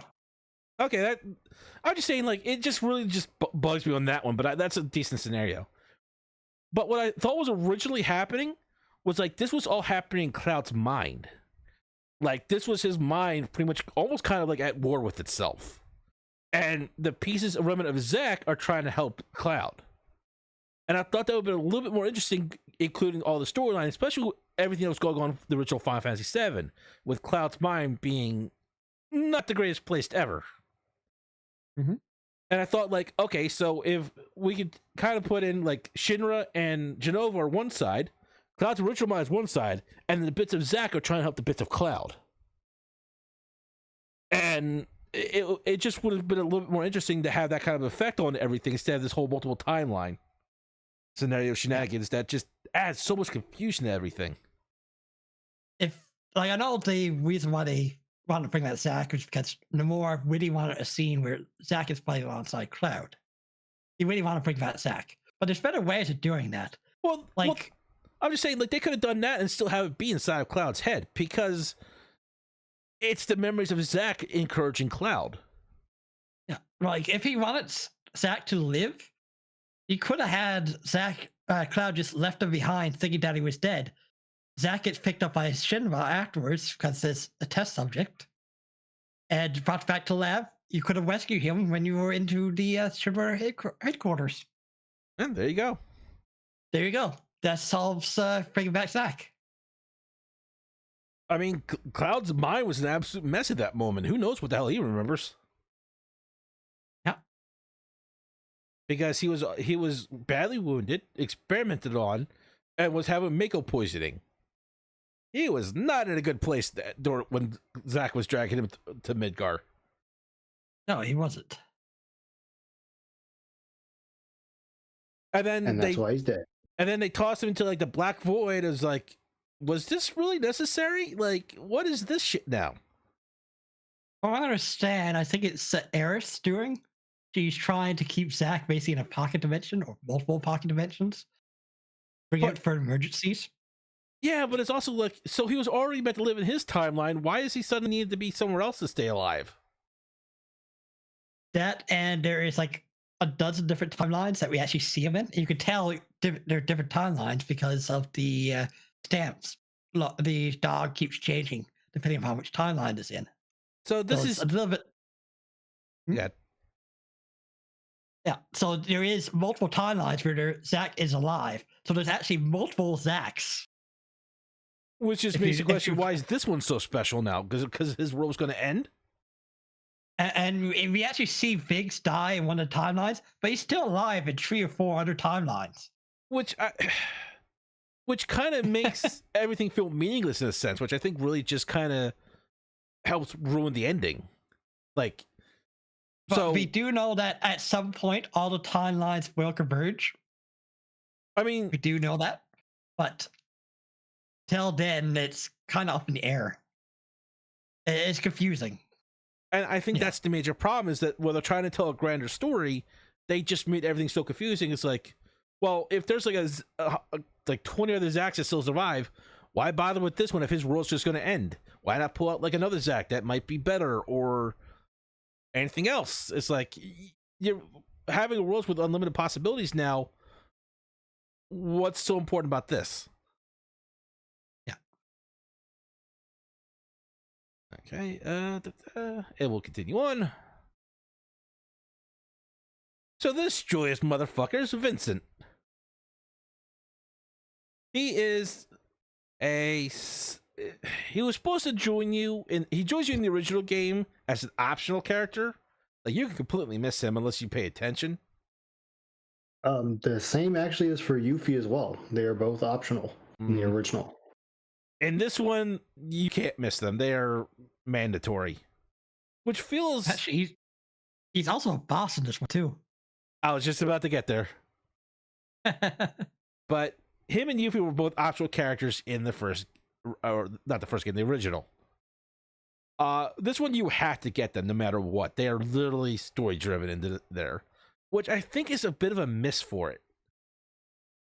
It like I know at this point they're fan loved characters, so if anyone wanted to know how to get them, there are ways you could have kept it the same. Honestly, I think it's better that they include them. Well, Just because like you miss out on too much content, and then there'd be less development work towards those characters because they would be optional. But now, including them, they can actually put the focus on these characters, bring the spotlight on them. fair enough. I guess I just wanted something more. No, I still disagree with that. Because the whole point of finding a character is to actually go out and look for them. And here, you're taking away the, oh, that's cool factor by going to find them. Now it's, hey, I'm now purposely guiding you to this. Because I don't think you can handle it on your own. No, I don't think it's not because it can't handle it on its own. It's because then they just don't have enough resources to put, like I said, put the spotlight onto them. Well, But that was the develop thing. He them. didn't need the spotlight. And the Vincent, reason, Yuffie didn't need a spotlight until you did their one little section. Like Vincent and Yuffie not being in the game, you missed nothing. You missed a weapon, and that's it. You essentially missed nothing. It didn't play a greater role in the story. It just said, oh, these characters hate Shinra. Okay, well, that's already the going theme for all these characters. They all hate Shinra. So you're just adding two more that hate Shinra. But now they can build upon that what they had before. Like they didn't have hardly anything before because they were optional and they were running out of time. But look at the problem they're having now.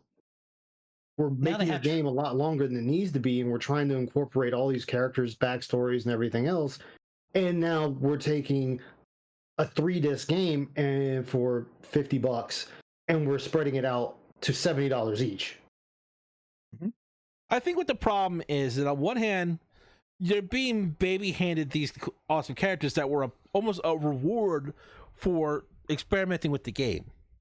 Because Yuffie was a little bit, you just had to know what to say to her, but you could try multiple times. Vincent, you had to pay attention and get the clues you needed to unlock him. And they were both, in a sense, bonus characters gave you a sense of enjoyment for solving the puzzle. Well, in Rebirth, which is also kind of like in, say, God of War Ragnarok, you're being told the answer so that you get these cool little bonuses. You're not giving a chance to think for yourself. You're not going, oh, well, I solved this, so I get the reward. I feel better about having this character. Yeah, like that's why I disagree when games sit there and handhold me through everything. Let me experiment. If I'm not able to experiment, then there's no joy for me in the game, and I'll end up losing interest and stop playing it. Like, I played God of War, I had to soldier through that game, but it was very unenjoyable with everyone telling me everything every second. This game, we're just going to guide you to everything. Then where's the fun? I know the characters are here. If you want to make the better argument and say, well, you already know they're part of the story, then I would have accepted that. Like, yeah, they are. I can't really argue that point. But I had to still search for these characters or know what to say to get them. Yeah. And it's still added to the story that way. You know, that's how Vincent got that appeal, that people was just like, yo, Vincent, that's the dude. If you get him, yo, you gotta do this stuff to get him. And it's amazing. Now it's just like, oh, you get him, by the way, he's a guest character. You don't even use him. Then there's really no point in me having him. Because I can't even use him. Yeah, that was the huge letdown, I think it was for everybody. It's like, he's not even in the party. He just kind of mows along on the side, adding commentary, and that's really all there is for that. Like, he mentions a few things here and there to kind of like drop tidbits about his past, but you can't even use him or any of his abilities. He just appears. Doesn't help in any combat. Is always off screen helping with something else, and that's it. Yeah, see, and with that, it's just, to me, there's like, okay, then why is he here? Why even bother putting him in? Because yes, it's he has difficult to to, be there. because it'd be difficult to fit him into the third part, I believe. Story wise. If you're going by the same story beats. Yeah, but see, and that's where that argument falls apart, because you can beat the original 7 and never get him. Yes. Beat the original 7 and never get Yuffie. Yes, but again, they would have to spend extra resources like to build scenes with him in it and him without it. Him, you know. I'd rather that than just handing him to me. Yes, but then they would have to spend a lot more money to do that. And it would take longer to do it. So I'd rather it take longer and give me an enjoyable product if we're going to go that route. This is the Skyrim effect. This is the Bethesda effect without being Bethesda. We're going to take more things out just to streamline it. And that's what that is. That is a streamline.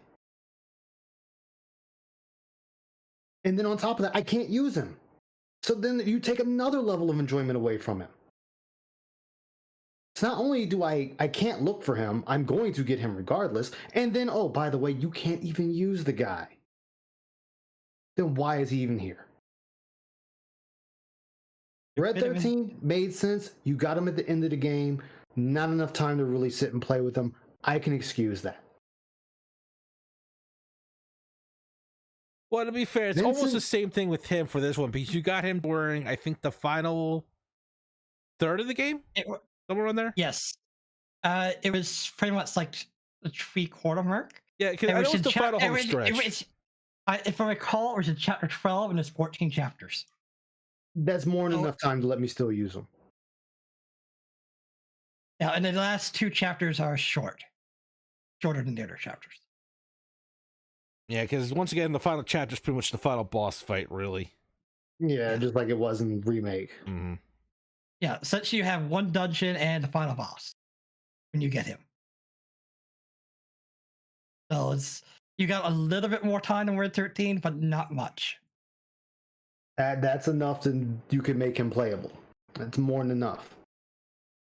But and this is the thing that is also rubbing fans kind of the wrong way. I mean, I will say this: his transformation into his first limit break for a boss fight was really awesome. Mm-hmm. He also says he was, instead of I forget what the original reason he was in there, but he was Hojo. Now he's just there to pretty much guard the place, has like access to certain things in the facility, which is really kind of weird. Yeah, I found that part weird too. Yeah, Hojo was the reason he's in there. Yeah. Hojo's the reason he is the way he is now. Because he can access like a communication device in the mansion basement. You'll find out the mansion basement was used for testing, which I think we all kind of figured out with what was in there. Well, I mean, yeah, that's kind of where Vincent was created. Mm-hmm. So a little bit of the expansion made sense, and a little bit of it didn't, because Vincent could literally just walk around the place as he pleased. Like, he was still an official Shinra employee, which is odd. Because I thought Shinra had him written off as dead, in my opinion. Or am I just really misremembering that? No, the original, it was just Hojo did what he did to him because he loved that one woman, and so he figured he'd torture him, put him in a tube, and this is what we got. Like, the only people that knew he was there was Hojo. No one else knew. So for him to have access to like almost everything underneath the mansion in the lab is kind of weird. Yeah, I found it weird too. But his animations in his boss fight were top notch. I'll give it that. The other thing is, like, he was originally a Turk for Shinra, if I'm remembering correctly. Yes, he was a Turk. Turk. Okay, I just want to make sure I remember. I make sure, because, like I said, memory like a Swiss cheese, full of holes. So when he at the end, where at the end, he goes to help, and he pretty much kind of helps the other Turks escape, and they see him. which Yeah. When the temple is collapsing, he helps the Turks escape. That's how part of how Singh gets out. yeah. So a few little things and odds added for him, which I think helps his character. Because as far as I know, he doesn't have any grudges against the other Turks. His major grudge is with Hojo, which I can't blame the man. Hojo is a bit of a freak that needs to be killed. Yep. Well, most of the game's conflict comes from Hojo. Especially in Rebirth, Jesus Christ. Because in Rebirth, the ghost things, I forget what they are, memory, the little ghost guys that come out from every now and then. Does anyone remember what they're called? Whispers? Nah, it's been a while, but I'll be right back. Y'all keep going. But the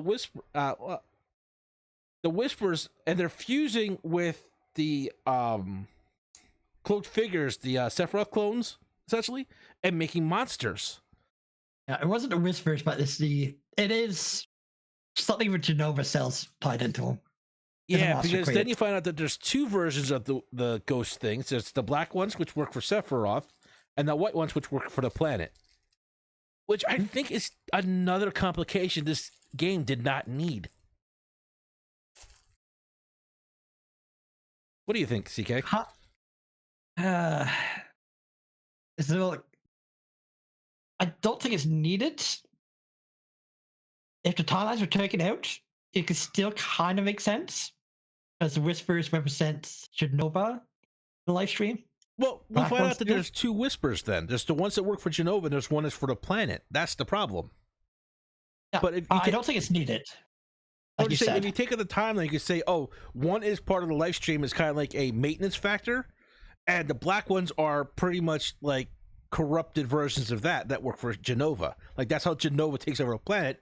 It kind of takes over your white blood cell system.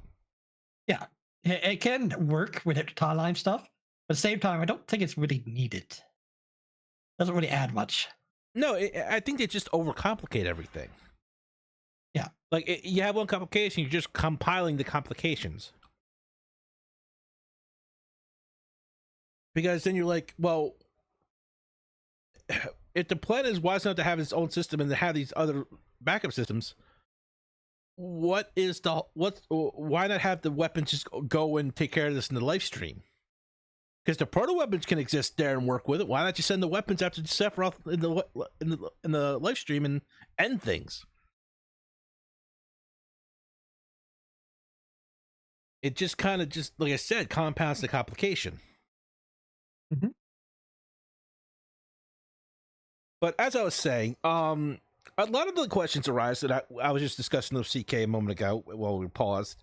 The Whispers kind of bring into a lot of things in the question, because you learn that there's two Whispers. There's the white ones that work for the planet, and the black corrupted ones that work for Sephiroth. And they're kind of like the world's antibodies, in a sense, because they remove the foreign element, in a sense. Mm-hmm. But because Genova is corrupting them, it leads to all sorts of things, and you could have just stuck with that without compiling the whole alternate timelines again. This is the game's problem of compiling complicated things when there was no need. You could have taken out the timeline and just let them as like the world's antibodies. Okay. As I haven't played it, so I have to just refer to you guys on this. Because if you notice, the ones that really mess with you in the first game are all like enshrouded in like black cloaks. Oh yeah, you're talking about the Fates. The Fates, that was it. Thank you. Well, there's two sets of Fates now. There's the black ones that work with Sephiroth, and the white ones that work with the proto weapons that you learn about. Or the planet, yeah. The planet, proto weapons, what have you. That doesn't make sense considering they were trying to stop Sephiroth in Remake as well. Well, that's what I'm saying. It's like this, like I said, they're those were the black ones. They're compiling things, and it's like you just make this more confusing than it has to be. So, I'm not surprised. Nope. So, Sid Highwind. Now, this is a character I think should have been playable. I think more so than Vincent. Well, here's the thing: the way they presented him and his story so far, there's going to be a lot of complications when we get to his hometown. Oh yeah, I think we're going to see a personality switch when he gets to his hometown. Kind of like we've seen with Wad. And I just don't Really? like that idea. Because instead of being working on trying to go back into space right now, he's working as pretty much a transport pilot, flying the tiny Bronco. And that's how you get to other areas like close to Cosmo Canyon and shit like that. He pretty much flies from destination to destination. Yeah, so it's kind of introduced like midway through the game. And he And just kind he's not playable. yeah. Yeah. And then Bad. eventually the plane crashes and turns pretty much into like a hovercraft across the ocean. I'm going to use your words. That is wasted potential. Yeah.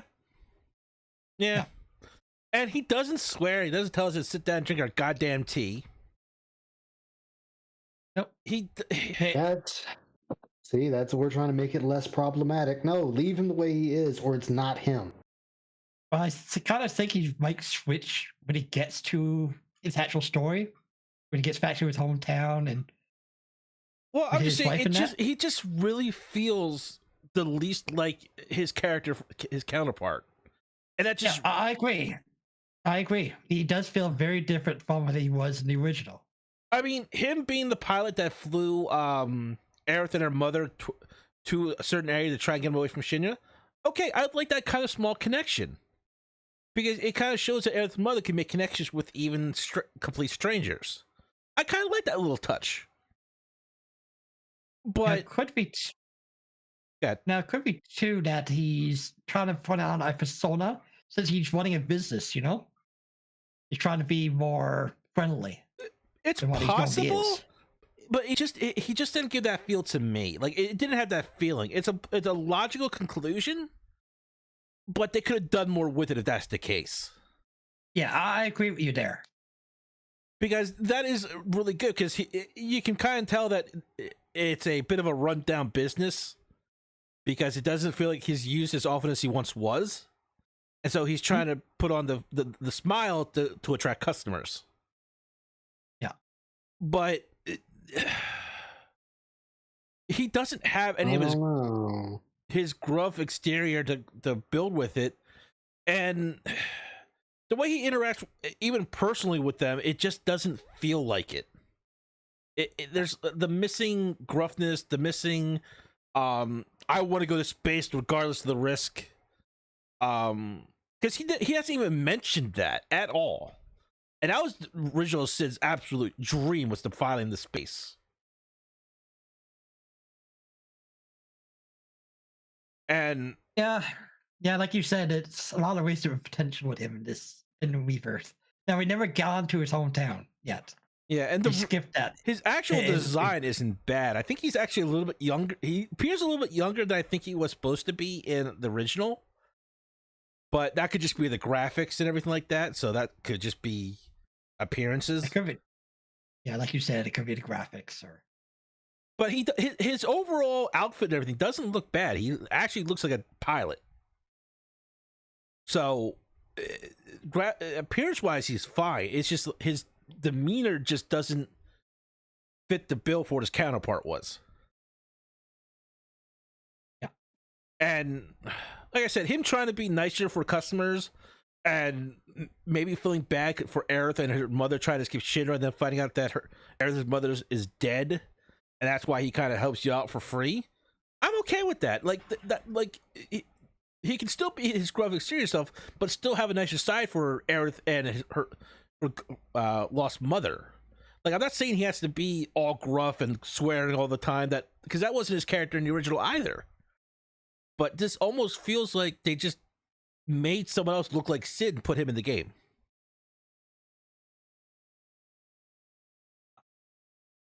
Yeah, I kind of agree with you there. We'll probably find it more in the third part, but the second part, he just did not seem like the original Sid. Well, even when we get to the third part, it feels like if they're going to try and get him back on track, they're going to have to almost change his whole character again. Like we never went to his hometown in Rebirth, so I'm not sure where his plot point is going to be now. Well, you also Like- gotta look at it this way. Look at what or who had a hand in it. They're trying to make this game more towards a newer audience. So a lot is going to change. Things that we don't want to change are going to change. Like even Barrett's language has been cleaned up because he cursed as well a lot.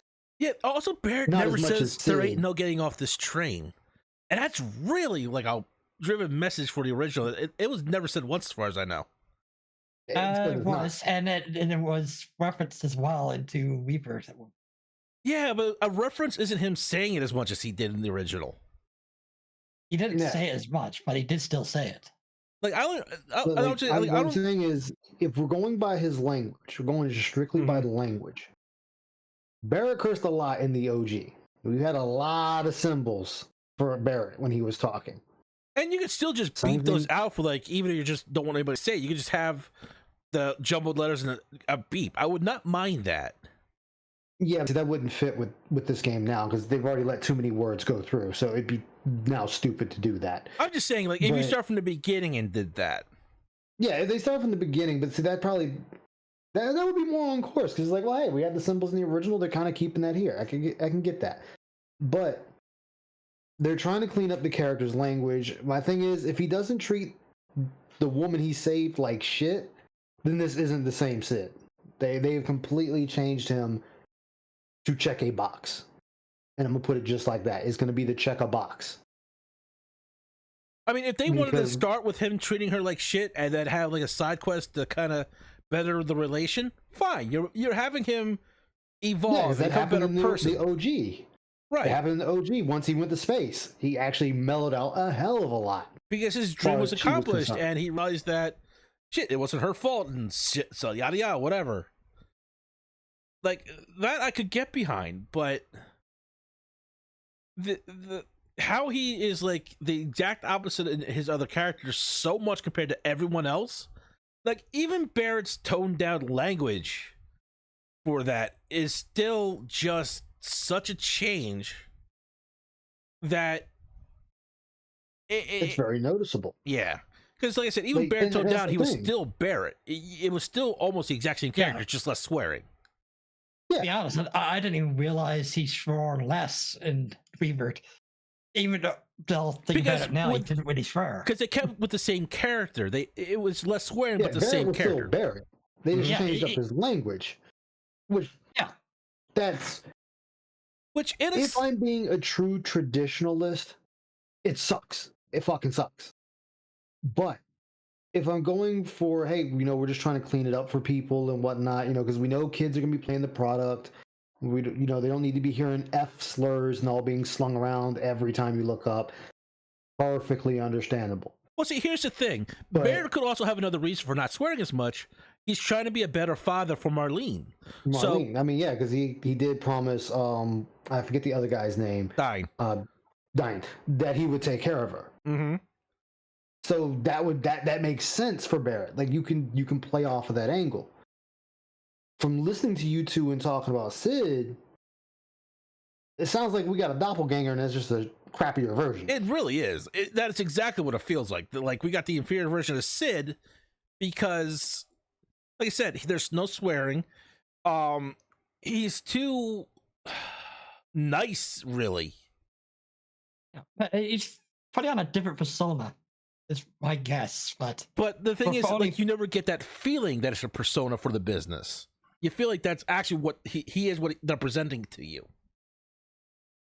That's why I said you won't know for sure until if we get to that girl again. I can never remember her name. I don't remember her name Sherry either, or so don't feel too something bad. Like that.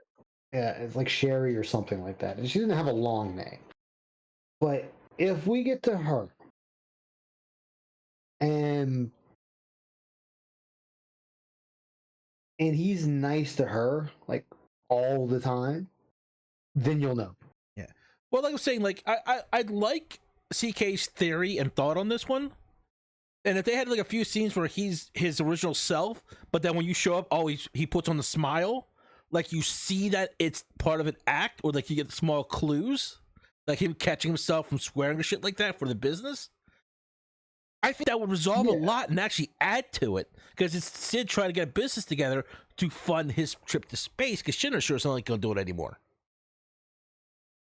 Yeah, I mean, when Shinra walks in that one scene in the OG, and they tell him like, "Hey, Shinra's not going to pay for the funding," And so which this he's Sid has to try really and pissed fund it about. using his other skill as a pilot, ferrying people around, because he even says he ferries around Shinra soldiers and shit like that because it gets him money. And as long as they're paying customers, he doesn't care. Which would make sense for that. Mm-hmm. So I'm just saying, like, but there's never any moment that it feels like this is an act. It feels like this is the Sid they present to us. And that just Yeah. kills it to me. That's why, like I said, I'll wait and see. Mm-hmm. Yep. This is Sid as an NPC background character. But if this is Yeah. how he's going to be, that adds so many questions later down the road that I'm afraid of how they're going to answer it. But let's move on. Well, So- let me see. I can find out real quick if a certain somebody had something to do with it. So this is Rufus. I think that's his name, is it? Yes, Rufus. Yep. Okay.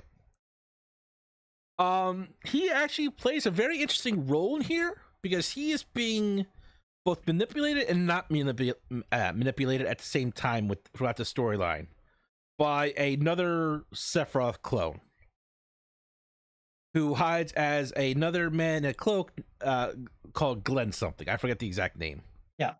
It is Glenn, yes. Do you know who Glenn is? I was going to ask. I forget. It sounded familiar, but I couldn't place it.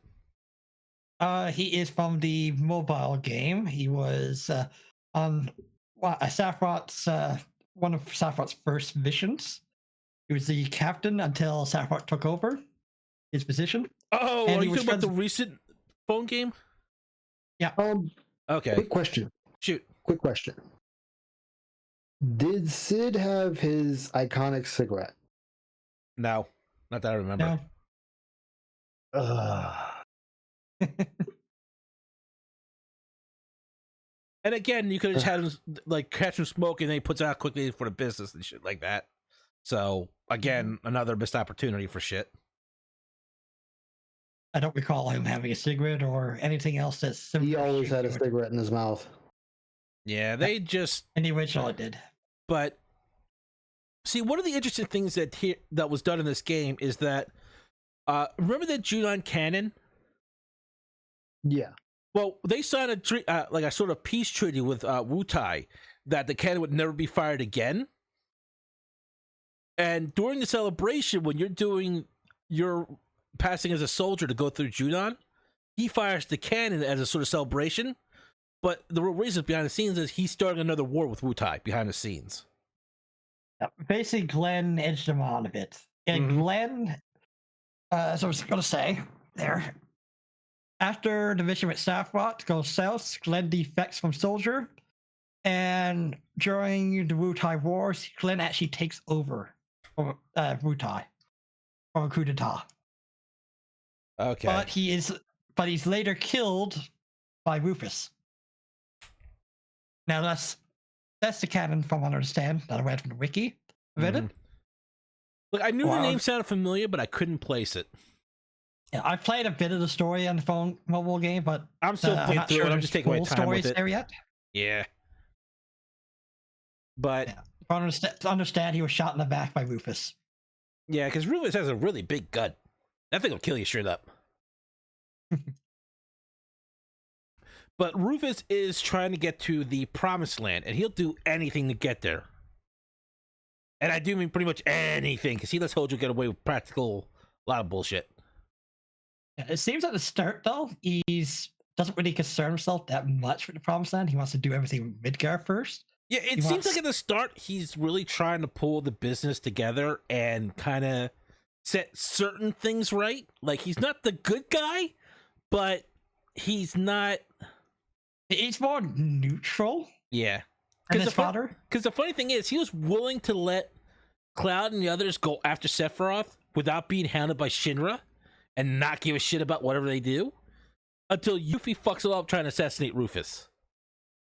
And that's when he decides to go out to the promised land and just it just goes not his way. Yeah.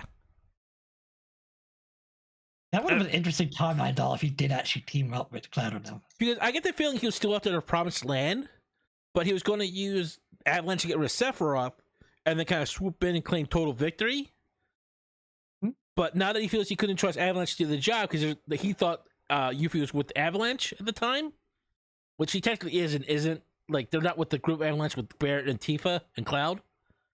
Yep. But now he has no trust for them, so he's just going to take matters into his own hands.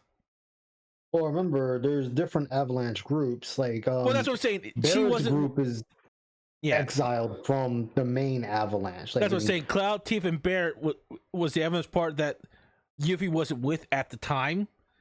Yeah, they were a splinter group. Yeah. So when Yuffie tried to kill Rufus took it as, oh, well, they were trying to set me up to kill me. I'm not going to trust them and just take matters in my own hands. And it wasn't even Avalanche that put the hit out on Rufus. It was Junon itself. Yeah. But, I mean, Avalanche wouldn't have refused to help with that anyway, so. Yeah. But, I mean, he's really one of the most written into his own character as it is. Like, there's not too much changed with him, I find. Because I could see him still starting the war with Wu-Tai. Going after the Promised Land was always his choice for the company. Because in the eyes of the company, oh, that's unlimited Mako will be set for life. And beyond. So, not... they add nuances to him to counteract with his interactions with the party, but not too much changed. He has daddy issues. He wants to be above his father. I think that's just to explain why he's so dead set on the Promised Land. Yeah.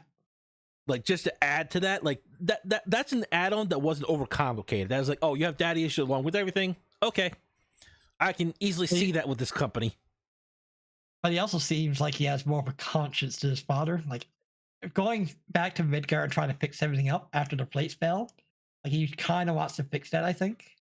But he just doesn't have the time because he's spread out between all these different activities going on with Sephiroth and everything. Which is kind of why he wanted to put the offer up in the first place. Yep. Between Cloud and the group. Like I said, he was trying to manage everything, and things just fell apart, and because of that, it's part of the issues that he has to face. But as I said, for the storyline, it just all fits together. Mm-hmm. And he has no one he can trust, really, besides maybe Reeves. I think he really trusts Sang as well. Yeah. But he doesn't really have many interactions with Reeves or Sang. No, but he does have a few more interactions with Sang than he does Reeve. And it just kind of shows that he has trust in the Turks with Sang as their leader. Like, he defends Sang from Hojo, actually. Mm-hmm. Well, somebody's got to. Because Hojo wanted to make use Sang for his experiment. Yeah, so that was... So it shows a little bit of a character for him, and it's just enough where they make him interesting and leave it at that. They didn't overcomplicate this situation. But let's continue on. Okay, so this, if I'm being fully familiar, is a completely new character for Remake and Rebirth. Yes, he's new. He wasn't in the original. This is, I believe he's also a first-class soldier. I think his name was Roach. Yep.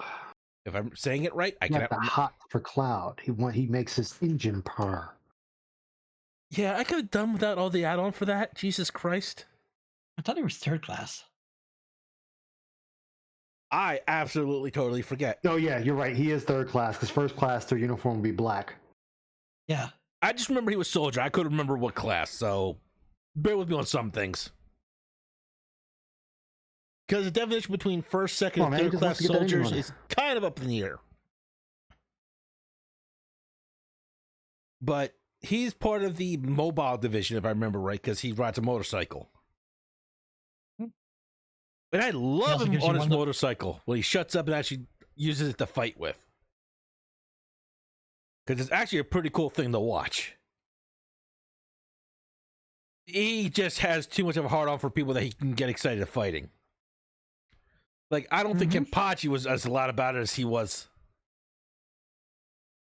No, Kenpachi just lets you hit him anywhere. And if you couldn't hurt him, he'd just kill you. But the nice thing later on is that he was experimented on by Hojo again to further his Genova connection, as it were, and it was part of a special project. And after a fight with him for the last time in Rebirth, you see the transformation into a cloaked one. And it was that scene that really honestly scared the shit out of Cloud, because he kind of saw what was going to happen to him. And it just added such a dramatic effect for the whole thing. It was really well done, in my opinion. The only thing I had a problem with is where the heck did he get a cloak? Genova. Look, anything we have a question about is going to just have to be really back to Genova. Just like it was magic. So Genova has clothes beam. Yeah, It worked for Piccolo. It can work for her. Yeah, but Big Green clothing store has a better ring to it. I'll call you Little Green. They'll never find your body. But like I said, it was just a nice scene to show for Cloud to kind of face it head on and almost help break Cloud mentally a little bit. Instead of just assuming that this is just what happened to Cloud, him seeing it was just with the upgraded graphics in the face added to the scene to make it more real to Cloud, which I appreciate. But, he also shows up in the temple too. Oh yeah, I forgot about that. Only just briefly. I mean, it's not like it's not like 80% of all the cloaks look exactly the goddamn same. Mm-hmm. It's just moving around. If you approach him, he says, "My friend," or something like that, but in a very distant tone. I mean, you also meet up with the guy you meet at the hotel in the first part of the town. Because I know I should remember him because you probably saw it on the guy's playthrough. You say that. My friend is like, yeah, I can see that from Roach. My friend, I'm here to kill your bitch because you never rode motorcycles with me again. But you re-meet the guy at the first hotel that gave you your first deck for the card game, Queen's Blood. And you find out that he transformed again. He's following with it, and that also breaks Cloud because Cloud actually kind of liked the guy. Mm-hmm. But that's really where his story ended. Was just being a helpful reminder what Cloud's future is going to be if he doesn't find a cure. Which none of them ever talked about trying to find a cure for this for Cloud. They're just like, oh, that's my inevitable fate. Oh, that won't happen. Well, we might want to work on that at some point because he's breaking down. Like they even went to a facility where all these cloaked figures are too. You'd think they would get Cloud at 7 or something. Well, see, if I remember correctly, it's already been stated that there is no cure for what he has. Well, see, but they don't know that. Well, see, here's the thing. Remember back at Barrett's hometown. Barrett's hometown, yeah. The doctor wanted to examine Cloud to try and do it, and Cloud refused because I think Genova kind of interfered with him to make him not want to do it. I think he's just more scared and doesn't want to acknowledge it at that point in the story. It's possible, but I don't think Genova would have let the doctor go through it either. I think it would have fucked with Cloud again anyway. But that's, like I said, that's not here nor there. But the point is that unless Cloud really wants to go through with trying to find a cure, I don't think they're going to get much done with it. Well, I know there still isn't one in the movie. Well, in the movie, at the end, they just bathed in the stream, and that got rid of the Genova cells. That was purifying them. Yeah. Yeah, even though for some odd reason Cloud was unaffected. No, he was cured too. Yeah, he was cured. Aerith cured him through the spring, remember? Oh, that's right. Yeah, he was cured at the end. Because then he calls the other kids and drapes it over that the boy, and he was cured as well. Yeah, because it's kind of like one of those things like, wait, you could have did this at any time? Yeah, that just leaves a whole bunch of things with timelines and shit like that. So that's just another thing that compounded the issue. It's like you guys could have did this at any time. So you tell me, motherfucker, all I did was take a dip in the live stream and I would have been fine. You could have brought this up at the start of the goddamn journey. Well, actually, no, that doesn't make sense. Remember, he falls in the live stream and he's still affected. Yeah, but Aerith wasn't in it at the time. Don't matter. He still fell in the live stream. Yeah, but Aerith wasn't there to make it all okay. Aaron was in the live stream at that time because she was dead. Oh, yeah, that's right. Yeah, she was dead when he fell in, so he should have been cured then. Or maybe they needed the power to know her to defeat Sephiroth. No, that's just that bullshit. They forgot what the fuck it was supposed to do. Well, the movie was out, like, what? How many years after the game? A lot of years after the game. So, being fair, let's just move on before we get more confusing. Yeah, exactly. So, this is the Gi leader. See if I can get his name. Natak, I think it's pronounced. Saying that right? Okay, this looks new. It is. This is what the Gi look like. Yes. Okay, I'm just okay. Okay, look, not the exact path I would have taken, but this is where it really starts going sideways a little bit. Like, it's not too far derailed, but this is where it kind of starts, in my opinion. I did actually like this. Oh, this new element to it. The new element is fine, but it just kind of adds that little derail that you kind of see where it could go wrong, but it wasn't too far off track, in my opinion. But the story itself and the presentation was phenomenal. See, the Gi were not of the planet, so when they died, they couldn't go to the live stream. So they're ever existing on the planet as ghosts, essentially, or specters, whatever you want to refer to them as. And this is pretty much almost eternal suffering for them at this point. So they also were the original, they were the ones that made the black materia, which I find is like, so how did you not know it was the temple? Like, you guys seem to be around everywhere goddamn where else. How did you not know the temple was the black materia? Oh, they're sealed in a cave and they don't know where it's located to. Plus, the live stream itself is trying to protect it. Okay, fair enough. But it just feels like certain aspects of this were not needed in the story. Like, I actually kind of like it because it actually gives a little bit of explanation that makes sense to why the black materia exists. Well, I'm just saying, if you found out that your soul is not going to reincarnate on this planet, you're pretty much eternal suffering. Why did the rest of you stay until you died? They didn't know that until they got to the planet. Well, yeah, but a few of you died, and like, did your entire species die at once for you to realize this?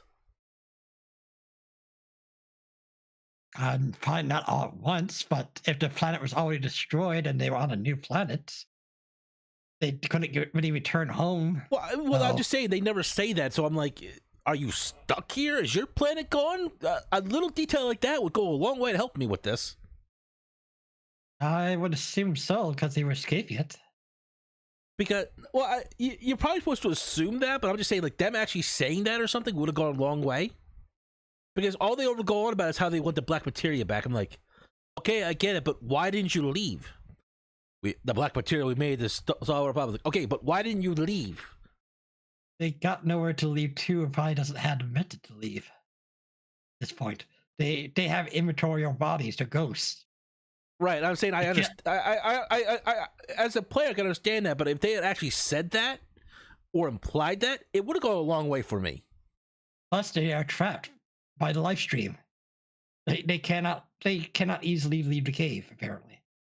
Well, no, they couldn't easily leave the cave because Red's father sealed it off. Yeah, because when you open it up, you get spears coming. Actually, a couple of spears that actually do leave the cave on a side, and you have to deal with them as side quests. Yeah. So, like, the setup is nice, and to learn more about how the black and white materia came into being is really nice. I agree with that. And, but they want the black materia so they can kill themselves, but also kill the planet in the process.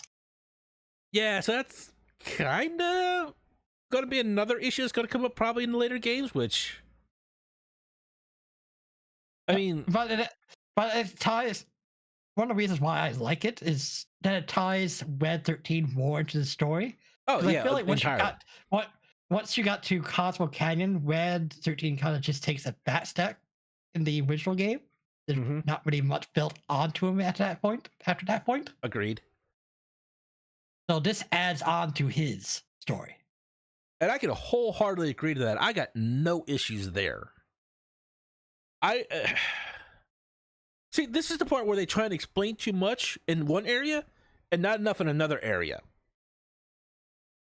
Because I felt they explained enough for this, but well, no, I only wanted two small explanations, and maybe it was just me, but I would like an explanation. Okay, are you from like a separate dimension, another planet? You feel a little. I believe they said they came from another planet. Well, I'm just saying the way they phrase it, they say another world. That's kind of a little looser than what I would like, but that could also just be a me issue. I wholeheartedly admit. But Okay. so I'm just saying, like, if they, like, I always, how do I put this? You know the old saying, "Show don't tell." You could tell me this, like specifically. Oh, we came from another star, but when they say world with how they're doing the story with this, it feels a little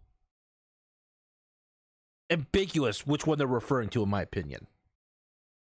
And yeah, I think part of that ambiguous might come from different plot lines and stuff like See, that's the timelines, other I thing. mean. It's like, especially when you find out the ending with all the other time, it's like, were you just from another timeline, or because here's the thing, if you're from another timeline, that could also be an added problem for you trying to get back. If you're from another planet, they just say your old planet was blown up, destroyed, or whatnot, but they never say it. So you're like, curious, are you just did you screw it up, or can you just not go back, have a way to get back? Were you trying to use the black material to make this into like a ship like Sephiroth was to go back, or like it just feels a little too vague for my like, is all I'm saying in certain aspects. Like the overall story with Red and why the Gi were invading to get back the black material for their plan, for whatever that might be, I liked. You gave them motivation. You gave something that was like a 2-minute cutscene in the original depth and character that I enjoyed. It also gives Red 13 more of a reason to go on this journey to find the black materia. Mm-hmm. And a better And to find understanding out- of his father too, because the geek actually respected his father, because his father also promised to get the black materia back. So I'm wholeheartedly for this. I just like a few, like 2 minor things explained to me outright, and I'd be happy if some of the other things, like how they're going to use the black materia, a big hush hush. Like, were they going to use it to destroy the planet? Was there some other way to use the black materia? Don't know. You could have let that blank to make it more mysterious. That's fine. Yeah, they probably potentially left it blank for the third part, because they will probably come back for the third part at some point. Oh, I have no doubt at this point, because they're part of the main story. That or it really doesn't matter what these guys needed it for. They're dead. It doesn't matter. Like, Sephiroth was the more important. Yeah, Sephiroth was the more important reasoning for the black materia. Where these guys, whoever these guys are, it doesn't make a fuck. They're irrelevant. They just want it. Doesn't matter why. Yeah, they were just added in to add depth to Red, which is fine. It was a good. It was well written. Yes, that's what I mean by is you're trying to. I mean, we all know the black materia is a MacGuffin of the game, but you're now chasing it too far with a non-important central group. Like, they just want it. That's it. Who cares? They're dead. Fair. Their reasonings are no longer needed. I think I'm simply just saying, like, I think I would have given it more concern if I understood like why you can't go back. And I know I keep harping on that, but that's just where it really just kills it for me. Everything else was phenomenal in this section for me.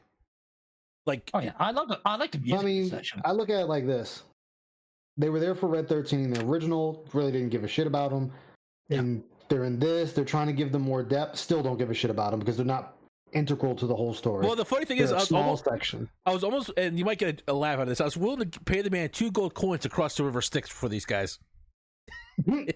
Because he starts out with a boat and he rows you across the river to the Gi homeland. I'm like, is that 2 gold coins per person, or or do we get like a group discount? And the original, I didn't really care about them at all. But this one, I did care about them a little bit. But again, like you said, they're not needed really for the main story. Exactly. Yeah. They're not really that important. And like I said, this doesn't really. I know it increases the length of the game, but it doesn't feel like it's so long that it's dragging your feet through the game. This is a nice little short section, and then you're done with it. Yeah, it's as long as it needs to be, and I feel like it does add a bit to the game. Mm-hmm. This is In a where positive adding to the sense. game fits in and enjoyable, in my opinion. Yes. Okay, so this is where we're going to be able to talk more about the open world, because I just really love the buggy. Because the buggy is actually fun to drive, in my opinion. Mm-hmm. The open world is really... It's open enough where you get a sense of exploration, but it kind of has that there's really nothing here unless you get to a quest or a city or a town. And There's plenty of stuff in the tree, and it's just that everything's marked off, you know? yeah, Like it all the normal has stuff? It has Ubisoft issues with that. Yes, that's what I was going to say. Ubisoft. I like it and I don't like it at the same time. I kind of wish there was like a mix of the two, like have some hidden secrets in the world while having some other key stuff marked off. But Well, see, sure. the problem is once you climb the tower and you reveal that area and you get all the towers, all the secrets are revealed. There's no hidden gem for you to find. Yeah. And I understand that some people... See, if they didn't make the towers needed for the completion, that would have been better for me. Like, the towers are optional for you to complete the map. Like, for some people, if you're not that great with this, or you just want some help finding like that last item you can't seem to find, do the easy to find towers and it'll reveal everything for you so you can find it. Otherwise, you can still complete the entire map for points without needing the towers. Because for everything, full in Assassin's Creed. yeah, because everything you do on the map earns you points. You can trade those points back to Chadley and get items for it, like extra materia, items, and a few other things, which is a nice touch. You can use your exploration to help power you up. You are rewarded for exploring, but only exploring the points on the map that's outlined to you. But I'm saying, After you unlock them. if you take the towers away from needing to be for that, and the towers are just optional things to help people find things so they can get the points, otherwise you can just let people explore and get the points of their own, I would have accepted that more. It really sounds like... All right, so... right here. They could have got rid of this shit and did it where you could find the characters like you were supposed to. That whole thing with towers, that's Assassin's Creed. We have Assassin's Creed for that. Well, I'm just saying, I don't need that in Final Fantasy. If you make the towers optional so you don't have to do them for the points, I wouldn't begrudge the towers so much. But because the towers are tied into the points you recover, if you want to get all the rewards from Chadley, you have to do the towers one way or the other. So by skipping the towers, you're really kind of more hurting yourself in the long run than anything else. So personally, right there, that's padding out time. That's padding the game out. True. well, it is optional too. So Yeah, but That's what I'm saying. This is what I'm talking about, where they put in dumb things they could easily leave out and put in for story. Whatever the items are you get from Chadley, they could easily put in something else. Mhm. Easily. But hey, go to this tower, pull Assassin's Creed, or what's the other game? Actually, it doesn't matter. Any Ubisoft game, you're doing the exact same thing. Climb a tower, climb on top of a building, survey it, whatever. It gives you everything in that area. Even Helldivers 2 does it with certain stages. There's a tower you activate, and it just opens up everything on the map for you. That could have been taken out, and you could have had better story put in. I mean, to bring up another game, Rise of the Ronin kind of does this in a different aspect. When you're in the open world, it gives you like maybe like 4 or 5 for the entire map, 4 or 5 fast travel points to reveal to you. Yeah. And okay, so you give me a few points of interest so you can help me start me opening up the area. Okay, fine. But you have to actually gather more stuff to increase your rank with that area, and then it reveals more and more things to you on that section of the map. So Yeah. it's rewarding you for exploring. But it doesn't say, oh, well, we're not going to give you any clues, but here's a part to get you started. I'm just happy to be able to explore the world again.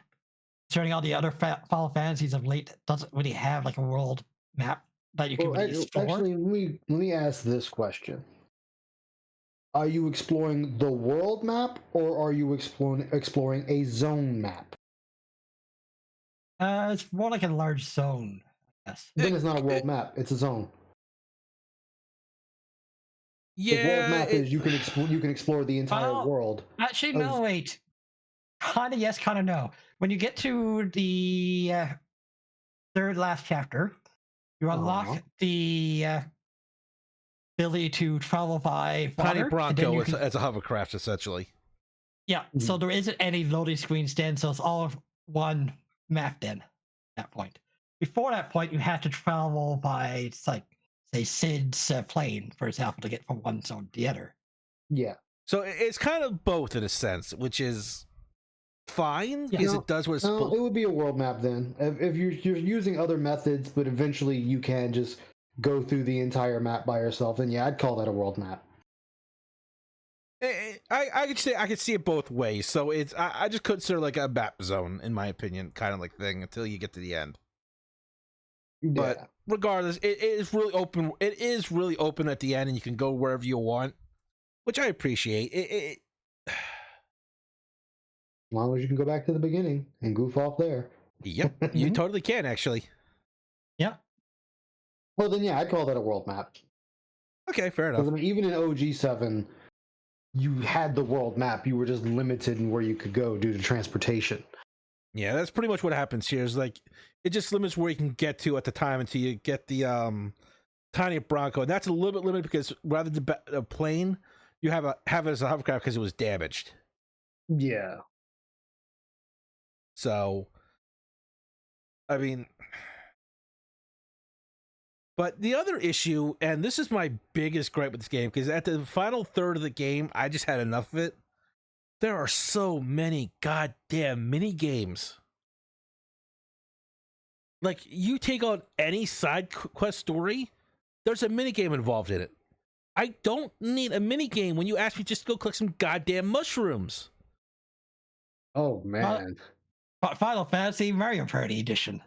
Seriously, like what the, like you pushed, like my biggest gripe more than the timeline is like I have to do everything with a goddamn mini game. Like Now, everything. mind you, they're optional, but at the same time, there is a lot of them, and they're all different styles of gameplay. I mean, you know? Like you have motorcycles, you have the dolphin. That's kind of like the old. What was it? well, see, those are the ones I can Big understand Surfer? being mini games, and some of that is a lot of it stacks up with the gold saucer, which we're supposed to be. But you seem like a quest to go gather gold mushroom or not gold mushroom, go gather mushrooms for a soup. Oh, push the analog stick and feel the whichever proper way to pull the mushroom. But it's like, dude, you're overcomplicating pulling a mushroom out of the goddamn ground. Oh yeah, I forgot about that one. I'm like, at this point, I'm like, I have just had it because I can't tell the difference because you're supposed to like listen and feel like the strength of the vibration to decide which way to pull the mushroom first, second, third, fourth, fifth direction, and then pull the mushroom out. I'm like, you do realize I'm just gonna pull the goddamn thing out of the ground and then you're gonna eat the damn thing. In my opinion, they should cut down on the mini games in the next one and just put that effort into like story or Yeah, like I said, like quests. bike racing, chobo racing, the punch boxing mini game where they added more to the movement so you can have like dodge left, dodge right, up, down instead of just block and punch. I did kind of like that one a little bit. No, say those were fine. The ones in the gold saucer were fine. And Queen's Blood, I really liked the card game because it was something new other than the other card game they have for like the past 4 games. It was still a card game. You're still collecting cards and everything like that, but it was something new, a different challenge, and a different way to play the card game. So I enjoyed that. That was fine by me. In fact, I wanted more Queen's Blood.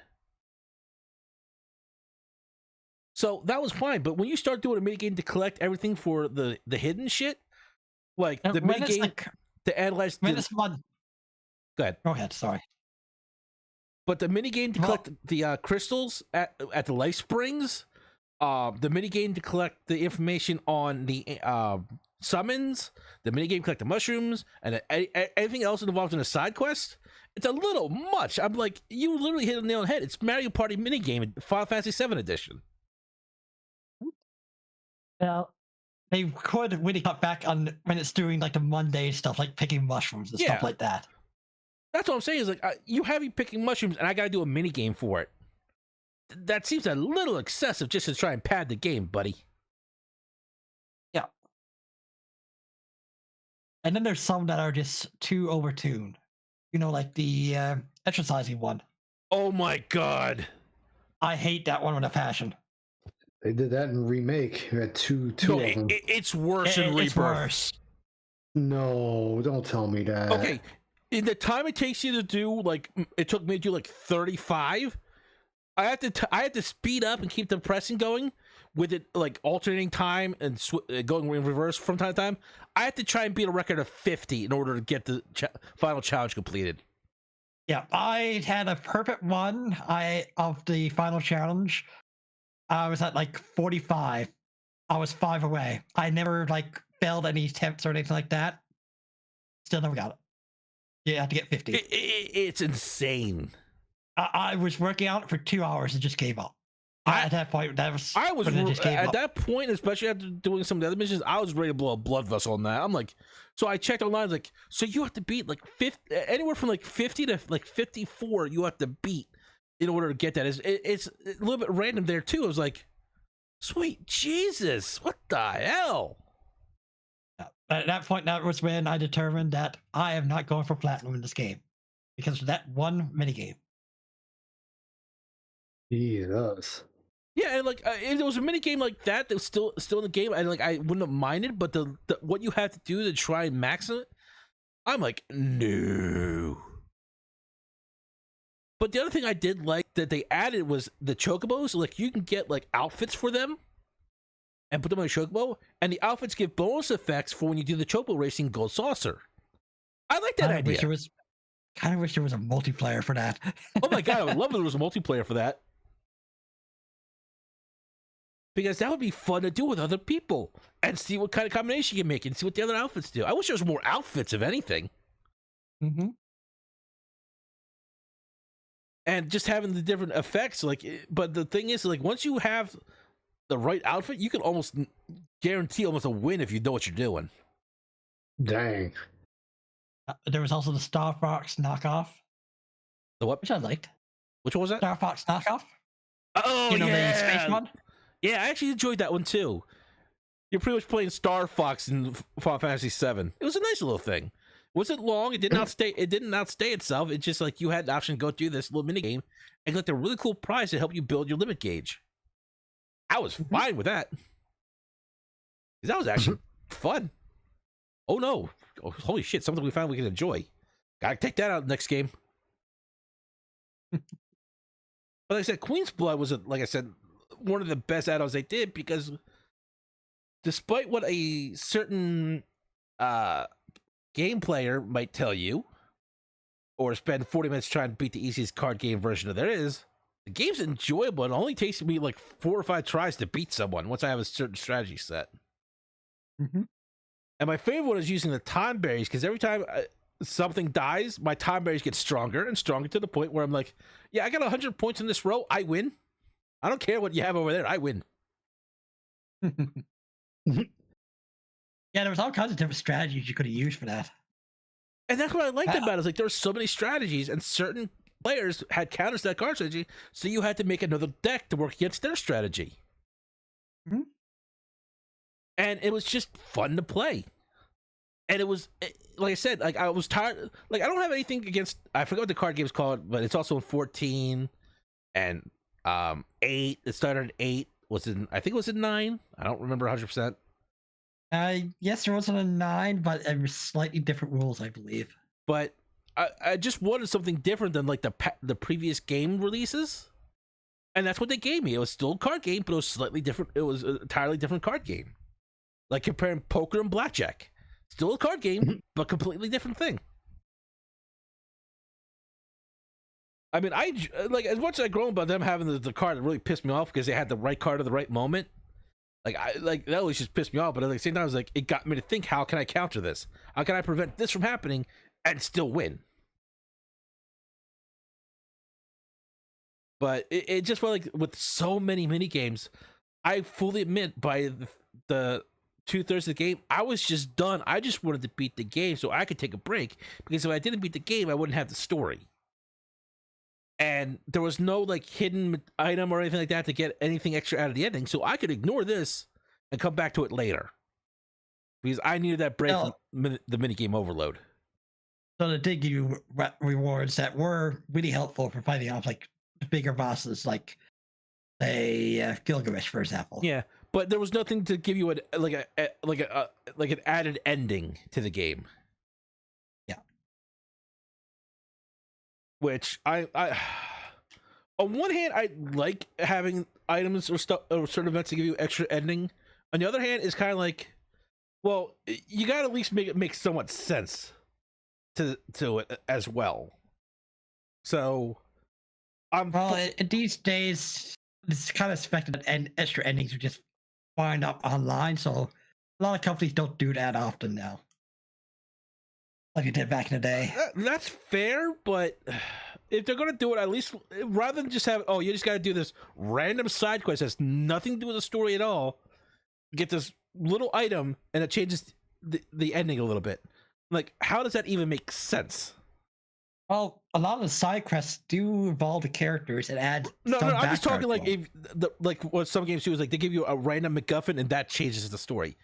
If you make it so it makes sense to the story why you would do it and why you would have it, but it's still missable, I'm okay with it. I just don't want random item A that's over here that, unless you're trying to explore everything, but there's no. I know I'm saying it weirdly, but I just want it to make sense to why it would change the ending. Like, for saying doing Ronnie's quest in Elden Ring, that makes sense because you're doing something on a side quest that she's tied to for the story. But that's the best way I can put it. you're most likely not going to see that in Final Fantasy. No, I'm saying anyway. it doesn't need to be. I'm just simply saying my thoughts on the said subject. Yeah, it seems like a lot of Japanese games usually go with one main ending, usually, with some exceptions. Yeah, it's more of a Western thing. But I mean, I will say this one: the graphics and scenery in this game are phenomenal and top notch. Oh yes, and they did a hell of a job. Like, even if you don't have ray tracing, the lighting in this game is some of the best lighting effects they've done in games in general as of late. And the music too is really good. Oh, even the new songs are really good. Like, I really like the music when you're climbing up Corel, the mountain. Yeah, like I stopped at certain moments and I just looked around just to take in the view, because there is, like, even the desert, it's still a gorgeous thing to look around. Yeah. So I can honestly say this is one of the most enhanced graphics I've seen in a while. And the other thing is, like, good shot right there. That's one of the reasons why I love it. But the thing is that the other thing is, like, we didn't discuss it, but the date and Gold Saucer is in this, in Rebirth. I figured it would be. There's actually 2 dates in Gold Saucer and Rebirth. Actually, there's multiple dates. Because you can date anyone in your party. Yeah, there's 2 spots. There's 2 date slots, depending on which chapter you know what, the 2 moments you can go on a date. Yeah. Okay, I know what you're talking about. Yeah. Because you have, they broke up the date into kind of 2 parts. The first part before dying goes on a killing spree, and later on when you kind of get the proper date, in a sense. Yeah. And you And- can have different. So you can have different dates for different party members. Mhm. Who was your Each first one, date too. with, CK? Tifa. Damn, I had Bear because I never took him out of the party because it's so useful. But even Now, then, isn't the dates in this one based on your some of your choices, or is it still like the original based on who's been in your party the longest? they actually give you a gauge to how close you are to a companion. Yeah. And doing a quest with them and adds points. Answering certain questions the right way adds points. And doing the combo attack with the characters enough times adds points to it. So having them in your party does help, Yeah. but it's not the determining factor. But because I There's found other Barrett factors so involved. useful for the way I played the game, Barrett was the one I went with. But once you beat the game, you actually go in the options menu, go back to that part of the story, and select who you want to go on the date with. Yeah. So you Wait, can so you- re-see the multiple outcomes or the multiple outcomes for the dates, which I appreciate. Right, so you can just go back to that point in time and then say, just for example, you want to go on the date with Aerith, you can just select Aerith and just see the scene. Yes. But that's once you beat the game. I have so many problems with that. Well, yeah, I kind of do and I kind of don't.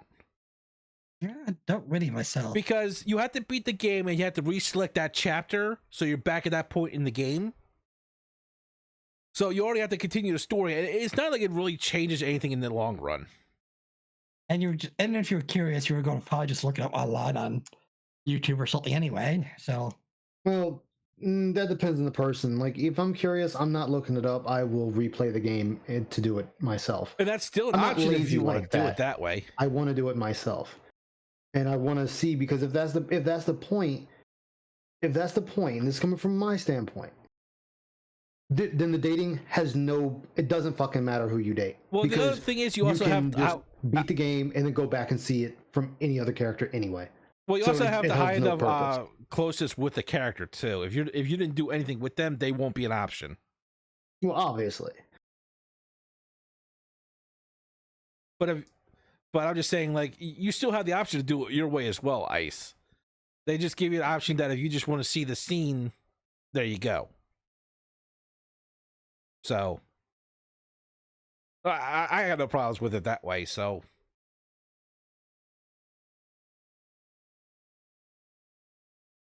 now I put this in here because this scene kind of is where the whole timeline shifts really started in the game, because you have this scene of Zack and Cloud coming up on Midgar, and it just really, this is the point where I started questioning a lot of what was going on, because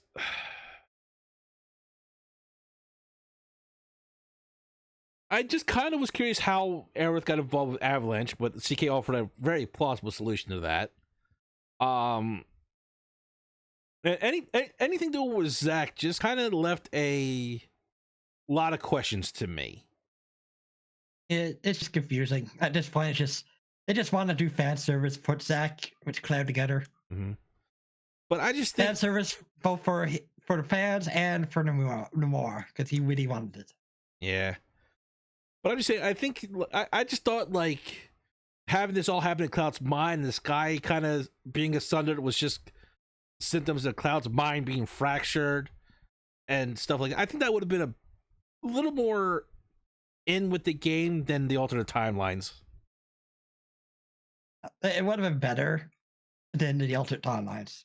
Timelines usually does knock down the story, like Yeah. it makes it less Yeah, cohesive. because this is pretty much my reaction to the timelines. Yeah. Let it It's very burn. difficult to do a timeline story well, you know? Yeah, and if you can't And read this that, it doesn't says handle it. culminating in this unprecedented destruction. Because that's what it feels like. It's like up until the 2/3 of the game, you had a decent story going. You're following the basic story of Final Fantasy VII, adding in a few little twists and turns, maybe a few things that didn't happen the way they did in the original, but weren't bad. and then you just go right off the rails and crash that train right into that city. So at what point do you think that it went off the rails? Is there any particular point you can think of? If you can't think of it, it's pretty fine. It's just well, I can say for definite it was during the final moments with Zack where he kind of decides to. It really starts showing him doing multiple things for the storyline purposes. Like one where he went to go save Cloud, one where he went to go save Biggs. I'm like, what the fuck? Like, okay, so that was around chapter 12 or 13. Yeah, like I said, in the final moments of the game, somewhere around like 12 to 13. Like I said, like there were small nuances that kind of made me question what the hell, but they were never so big until the point where Zack really starts trying to do anything, and it just shoves the entire multiversal timeline story down your throat so much that the final boss is pretty much just screwing with the timeline and has no bearing on trying to alter your fate after Aerith kind of brings it up so many times. Oh, there's one thing I want to point out too. When you beat the game, there is a special option that unlocks in the menu where you can turn off the scenes with Zack for the timelines. But he's involved in the final fight with Sephiroth, so that would just make it more confusing. Yeah, but if you want to replay the game without having to view the timeline stuff, you can do it. Besides the very end.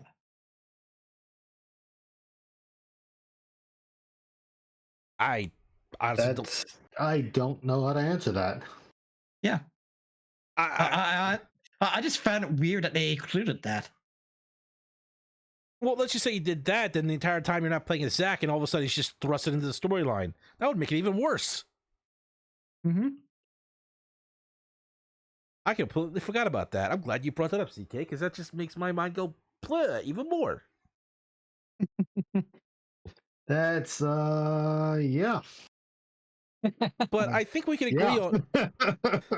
But I think what we can agree on is the characters themselves were built up better. Their interactions were towards each other and situations that they come across, and the bonds that make them a team and starting to become a family really worked well for this game. They really knew what they were doing with that part of the game. But when they went for the overall story, what was the guy's name? Namoya? Namoya? I'm not sure how to say it. Yeah. Really just took the story and just wanted to go make another Kingdom Hearts, in my opinion. Nomura. Yeah. He just wanted another Kingdom Hearts game. I feel like he nailed the story up until chapter 12-ish out of 14. Somewhere around there is where this really went off the rails, and that was just it. Yeah. Like he got the character interactions like really well done, and in a lot of extra story content for character development was nice. Side of in. It all come together pretty well until the last couple chapters. I mean, even tossing aside the Sid doppelganger, everything came together really nicely. Yeah, there was a few hiccups, like Sid, for example. But there was also. But for every hiccup, there was also a couple things added that I really liked too. Yeah. In fact, there's more added that I liked than there was put in there that I disliked. Yeah. I mean, like I said, let me ask this question. Shoot. Going with the theme, wasted potential or not? I would potential on the theme's name or. Like the story that he gave Soul knows what I'm talking about. I'm gonna have to say wasted potential. Okay.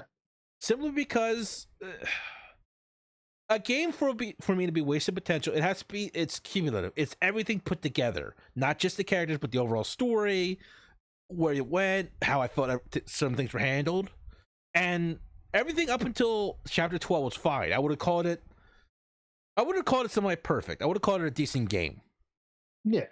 But when they crash coursed this, here's the thing: if this didn't have something that's supposed to be based off of the original, it would have been fine.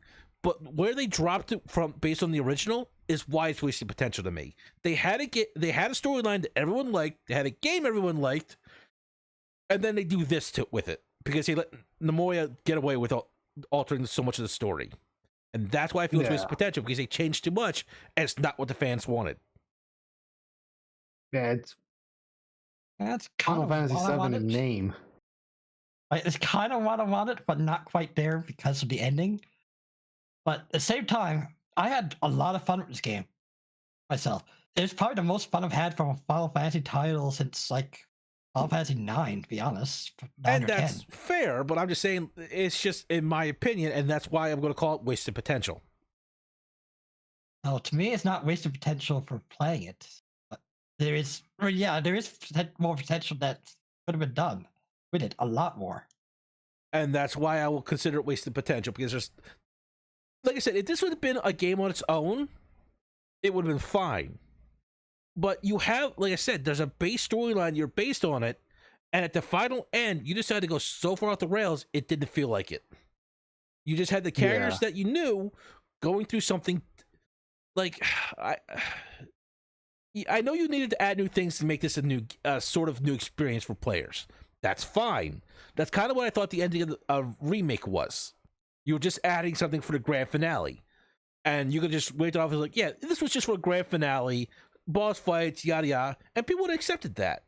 But then at the end of this, you add all these other timelines that either negate any meaning, an ending where it's like, so what is going on? Why is you have a conversation with Aerith's ghost or her alternate timeline self, and other things that are like bugging the hell out of me with this, that like I said, it just falls for me. And I can see that. I can just listening to you two explain the situations and whatnot. Like mind you, I'm just outside looking in because I have yet to touch this game. It sounds like a lot of wasted potential. It sounds like there's a lot of needless things that was thrown in there that honestly didn't need to be in the game to begin with. And they're going for another version of some of the characters that we know and love, or some people even grew up when they played the game. And that's a big issue. Now, if it came out and said, this is my version of Final Fantasy VII, I would feel like this would be a different conversation. If they didn't make it advertised as an actual remake instead of like I said, that's why if this had been like Final Fantasy 17, for example, yeah. But because, like you said, they advertised it, especially the first game, as a remake. I mean, it's titled Remake. Right. Exactly. And the remake, I felt, was fine for that. And like I said, the ending was kind of like, oh, we just wanted a grand finale instead of you just driving out of Midgar. Yeah, we wanted to give you a little bit extra something else. And like, okay, I can dig it. I can dig it. And that's why, like I said, this is a reimagining to me. Mm-hmm. Because like I told a couple of people I've talked to outside of the internet, as I said, the moment you took a 2-hour section and expanded it into a 40-hour game, it's no longer a remake. Because a remake, we should already been out of Midgar within 2 hours. 2.5 if we're goofing off. Yeah, this is... Yeah, go ahead. No, I was gonna say, like, we shouldn't have been there for 40 hours. Yeah, this is definitely not a remake. It's more or less a continuation, kind of. With all the timelines kind of being converged together and that, and everything being from like the compilation being added into it. But yeah, it's definitely not a remake. It's, like I said, because I'm wondering now how are they going to do the weapons? Emerald weapon, ruby weapon, diamond weapon, ultimate weapon. Like we have all these. We have the 3 weapons that are still, a major thing. Well, let me rephrase that. There were only one of them in the Japanese version, which was Ultimate Weapon, where you get Cloud's final sword. The other two were added for the other 3 were added for Ruby the and Emerald American were added. release. Yeah, they were added for the Americanized release. So I'm wondering, like, are they now going? Well, no, they're going to include them because they're included in 14. So they already added the Americanized versions in 14, so they're gonna include them probably in this, the third disc or third game whenever it comes out. And that's another thing I would say that hurt this game is the length of time it's taking to release them. Yeah. Because people played Remake, those who were interested, say Soul, yourself, myself. Mm-hmm. You get to a point where you're just like, I don't even care anymore. It's so much time has passed. I don't care. I need to go back and play the other version to give myself a refresher for this one. Problem also is their target audience. It seems like the target audience of the remakes is for OG players, but they're trying to advertise it for newer audiences. But newer audiences are going to be confused going into this. They're not going to know everything that happened in the past that happened in the original or in the confirmation that's being added. And it's going to be even more confusing if someone picked up Rebirth, not realizing it's a continuation from Remake. Yeah, they just think it's a new game altogether. I think there is a like a last time on the previous game kind of like a recap. Yes, but a recap can only take you so far. Yeah, especially like, with. Go ahead. Especially the nuances between characters and the small moments that really build them as companions and family. You're not going to get all that coming from a recap. Yeah. Myself, I have friends that I really would like to introduce Final Fantasy 7 to, but I can't recommend this game, like the remake or Rebirth, to them.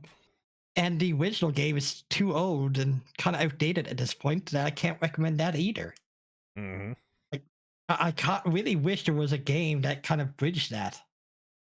I could actually recommend it. I could recommend it as a game. I could recommend it to a person that's never played Final Fantasy 7. I could actually recommend Remake and Rebirth to them. Like, hey, sit down, play them. See, that's why I say I could recommend Remake, because the first one, like I said. Well, the reason I say that because if I just do one of them, then they're only getting a small portion of the overall story. Right. Well, and that's going to lead into a lot of questions. So, like I said, I would tell the Remake is kind of like almost a retelling with added scenes and a little bit more flair to certain scenes. When we get the Rebirth, that's where I tell them, okay, this is going to be the reimagining, because a lot of this shit at the end never happened. I mean, well, that already happened with Remake. Remake was already a reimagining. Like, there's so much that happened in that game that did not happen in the original. Fair, that's why I said this whole thing is a reimagining. Yeah. Because, like I said, you took a 2-hour section and expanded it 40 hours. That is 40 hours of content. I just feel that Remake was a bit more in line with everything that I could say about Rebirth. But I can still agree that everything was a reimagining. I can agree to that. Yeah. It was in line with the opening. It would destroy the reactors. And rescue Tifa. Rescue Aerith. Yeah, rescue Aerith. Go through the train yard fight. Like, they had things in there that were definitely in line with OG, but there was a lot of things added that weren't in the original. Yeah, so and most of it was kind of just fluff. Really, didn't really add much to it. It feels like anyway. There was less fluff but more meaningful content in Rebirth. Yes, but when it came to the final moments, it really went off the rails harder than Remake did. Yeah, because at least Remake, it went off the rails at the very end. And it was, like I said, I could excuse it as you're giving us extra flair, you're giving us a final boss that's worth it, because this is the end of the game. You're trying to make us excited and see what new possibilities could come through. And the new possibilities in Rebirth are like, yo, this is overly complicated, butch. That same issue I had with Metal Gear Solid 5 Phantom Pain all over again. I need a dictionary to play your game. Motherfucker. Yeah. Yeah, but myself, I had an expectation going into this game, so I didn't really have high hopes for the ending or I was That expecting it. that could have been me because I have this thing, and Em can tell you I do it all the time. Is like I added things in my own personal view of what is going on with certain things. Like I did a lot with simple games like Mega Man X and things because that was a simple 16-bit game, so you can kind of add your own little view on things. But when a game is this detailed and goes off the rails from the original this hard, it's hard to see where it's going per se. And the things that make you question it now are just going to be bigger questions down the road for the next game. So to me, this game met my expectations and went beyond them, but the bar for my expectations was low to begin with because I knew who was directing it. Yeah, this game kind of spikes high and low for a lot of reasons. Yeah. So, would I recommend it to someone? Yes. Would I tell them to temper their expectations? Most definitely. Mm-hmm. Especially if they were a hardcore Final Fantasy VII fan. That's the thing. If they're a hardcore Final Fantasy VII fan, OG, then I wouldn't even bother recommending these games to them. And that right there is the problem. Yeah, they're not going to get the same enjoyment, which... But I think that's the problem is that's what Square Enix wanted, though. That's what they were trying... Because if you remember way back during the PS3 era, when they showed off Final Fantasy VII, what it could have been on the PlayStation 3, do you remember the hype that came out from that? Oh yeah, remember, this game was supposed to have been done even during the PS2 era. They said they wanted to remake Final Fantasy VII. So this game has been teased through every console generation. Well, I just remember the PS3 era showing like the train and everything like that. But I remember when they were talking about it. It wasn't a trailer; it was a tech demo, but still. Yeah, well, I say trailer only because I don't remember playing it. I don't remember there was actually like. No, it was just a tech demo. Yeah, I don't remember it being shown any of the gameplay or anything like that. But that's just how long it's been. They weren't planning on making the game at that point. They said they wanted to, but they wanted to make a Final Fantasy that was equivalent to it or better first. Mm-hmm. Until they eventually just decided to remake it because they're getting a bit too old at this point. Yeah, but I'm just saying, like, I just remember the hype that you could play.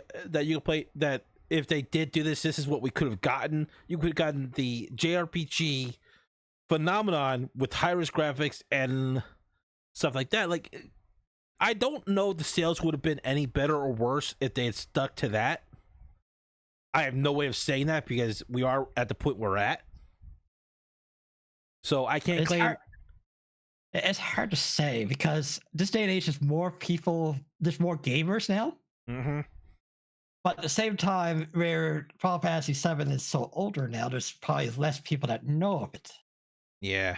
So it's hard to say. And I mean, there's plenty of people that haven't played the original or heard of it until these versions came out. And there's been an uptick in people going back to play the original. Like, what is it? One of the stream, well, I say stream, he does stream, but Angry Joe. Yeah, because you can still Other Joe actually went back and played OG7 because he never played it after he played Remake. And even he was just like, yeah, I like the original better than the remake. Yep. Go ahead. Yep, and there's been streamers I've watched too that's done that as well. Like C-Dog VA was one of them, I believe. Yeah. He went and actually played that one. But I'm just saying you can still play the original because it's on the PSN store for like I think like $20. Yeah, I think so. So there's and you got it on Steam. So there's ways you can play OG7. I mean, assuming now you have people that are graphics hogs and they won't touch it just because of how old it is, obviously. Phil. But no, Phil played it. Remember, he played the OG. You just said graphics score. I mean, yeah, he's definitely a graphics score. But I was trying to keep him out of your show, but I don't know what you mean. I just coughed. Oh, okay, that's right. Yeah, Gesundheit. But anyway, you have that, but then you have these people that are going back and playing the original. They're like, yeah, we're liking that better than what they're putting out now. I mean, for one, sure, we could easily sit there and say, hey, we have one game, 3 disc, 1 price tag. And now we're having one game broken into 3 games, 3 different price tags. And like I said, I can't claim that if they just did the original game with updated graphics, it would do better or worse, because we're at the point where we're at that there's no way to answer that anymore right now. Yeah, right now there is no way. And then that's the thing, like, we don't even know what the 3rd game is going to look like, entail, anything. We don't even know how it's going to do. Now, there is one other aspect I want to touch upon before we end this. And we're still going over stuff. I just wanted to get your opinions on wasted potential or not. So that sorry is for my derailment. No, that's fine. That was actually a perfectly fine conversation. We talked about the materia, and that's also a little thing where I find it's good, but it just doesn't feel as open-ended as it did in the original, because for 2 reasons. One, it kind of limits what you can do with certain combinations, and 2, when you max level of materia, it doesn't multiply. You can't get multiple magnified. Well, you can get a couple magnifies, but you can't get unlimited amount of them. And certain weapons just don't have enough materia slots for you to do what you want at this part of the game. Essentially, they made it so that you can't really break the game as easily by doing so, but that also limits your customization to a degree. Because by the time I was at this point in the game, I could almost make any of my characters immune to certain elements. Yeah. Well, you can't get the weapon accessory, Yeah, but I'm just saying, just with just the materia and the slotting it and feel like the materia for making yourself immune is way too much SP required to do it, and you require 2 slots to do it, and that's just for like 1 or 2 status effects. Yeah, but it still felt more open-ended in the original. Yeah, the materia system was more open-ended in the original. Though I did still enjoy this customization. Yeah, it wasn't bad. It just felt like there were steps in the right direction, but I think they could have taken a couple more steps to really make it shine. Yeah, I agree with you there. I think the other problem was, like you said, the provoke ability was janky as all hell. Yeah, they need to fix the provoke in this game, in my opinion. Yeah. But if I had to give it a score, I would probably give it about a 7 or an 8. Yeah. Because myself, I would probably give it an 8 or 9, 8.5 before. If we were allowing half a point. Hey, you can score it your own personal way. I'm just saying, I just try to get at least to a scale of 1 to 10. And that's basically how much fun I've had on this game, because there is problems with this game, but I had a lot of fun with this game. Mm-hmm. Most fun I've had in ages from a video game, or from a Final Fantasy game, at least. What about you, Ice? Oh, you didn't play. Never mind. How about that?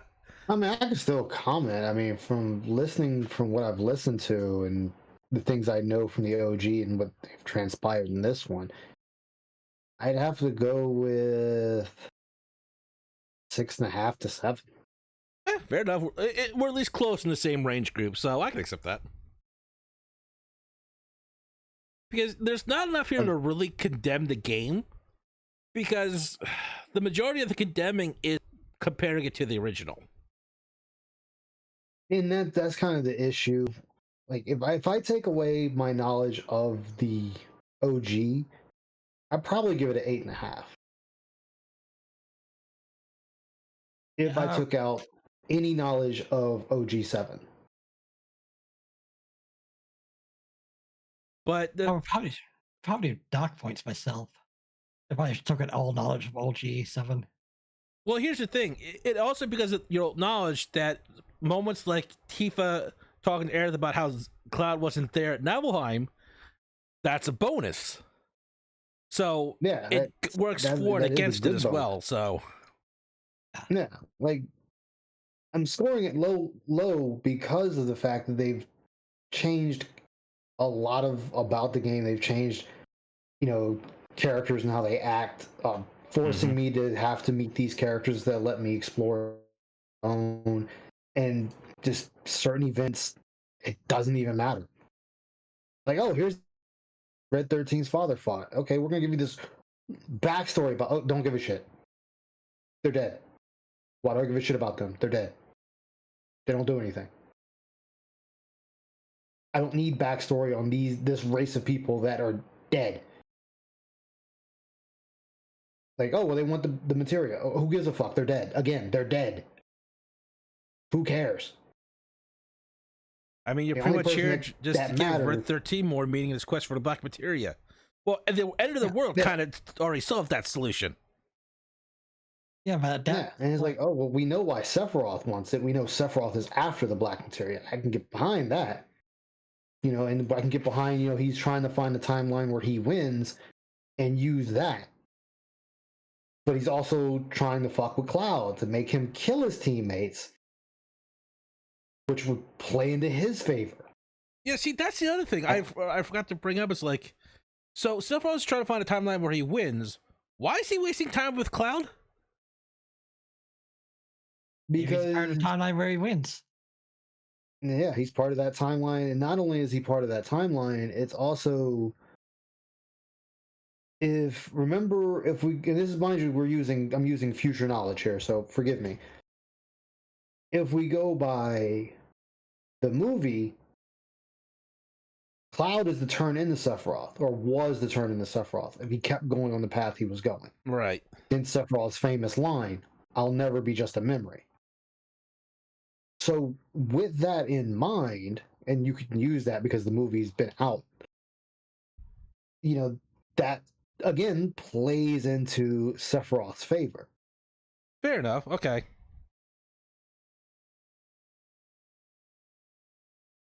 Yeah, that also brings up this point with the Gi. It also brings up the point why Genova never got absorbed by the planet. Because where Genova is a outsider, like not from the planet, she Well, can't yeah. be I can processed explain by the that. live stream. I can explain that one because Shinova couldn't be fully absorbed by the live stream. She's corrupting what she can that is already part of the live stream. That's where the wisp or the ghost things come in, the fates. Because she's able to corrupt them, she's able to affect the live stream. Yeah. So she's using things that are already part of the live stream to fuck with the live stream. Yeah, the reason why the Cetra could not kill her was because she could not go back when she died. She just get reborn immediately. Yeah, she was undying because she could not be processed through for reincarnation or whatever shit. Yeah, she could not be processed by the life stream, and she was from another planet. Nah, she's not of the Earth, the planet, so kind of create the problem there. Because Sephiroth's plan was not to be absorbed into the live stream, but to make the live stream produce energy and absorb that energy to the point where it kills the planet, and then use that energy to turn the planet into a ship and steer to another planet and repeat the process. Well, Sephiroth's a little special case because he is part Genova, part human.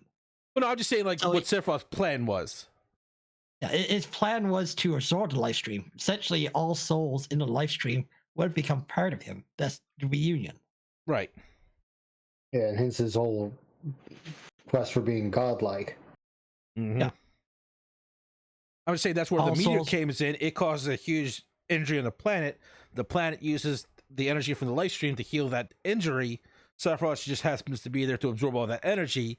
Has to make a cycle of continued energy there to the planet to try and heal itself until Sephiroth absorbs it all, and then just kind of fucks off. Yeah. So, but I think that's more than enough. We're already probably about 2 hours. Oh, we're past 2 hours. yeah. Oh shit. Yeah, we're past 2 hours. I don't even know. Did we go over everything you wanted to go over? Pretty much for the Or did most we do a part. part two? I mean, if we want to do a part 2, I'll be more than happy to get more images, but that'll have to be a while because CK does have things to tend to. Yeah. Well, Yeah, I'm going to and- be gone for the next couple weeks. Yeah. So. Oh man, good luck. Yeah. As I'll be returning next time with M to continue on with Bleach. And I'll be surprised if Ichigo doesn't get another hole in his body from this outcome. So what is up with that? I'm curious. You have me curious, sir. We will be covering the new captain arc for Bleach for another wasted potential. And usually every time there's a main situation with Ichigo, somebody stabs him or he stabs himself. That seems to be the going theme here. Yeah. So I would like to thank my special guests, Ice Yamamoto and CK, for joining me for this episode. Thank you for having me. Greatly appreciate it. Not a problem. Anytime you guys want to be on an episode, just say the word. If you want to bring up a subject, I'll be more than happy to record it. Hey, you know me. I don't mind. We can pick anything and I can run with it. I'll let you know next time we do a Gundam episode too, the both of you. Okay. Oh God, don't get me started. Oh, I better stop from there. I'm currently watching. I'm currently watching Mercury right now. You have my sympathies. All right. Before we continue talking about that, folks, I'd like to thank you again and have a good night. Take care. Good night, everybody.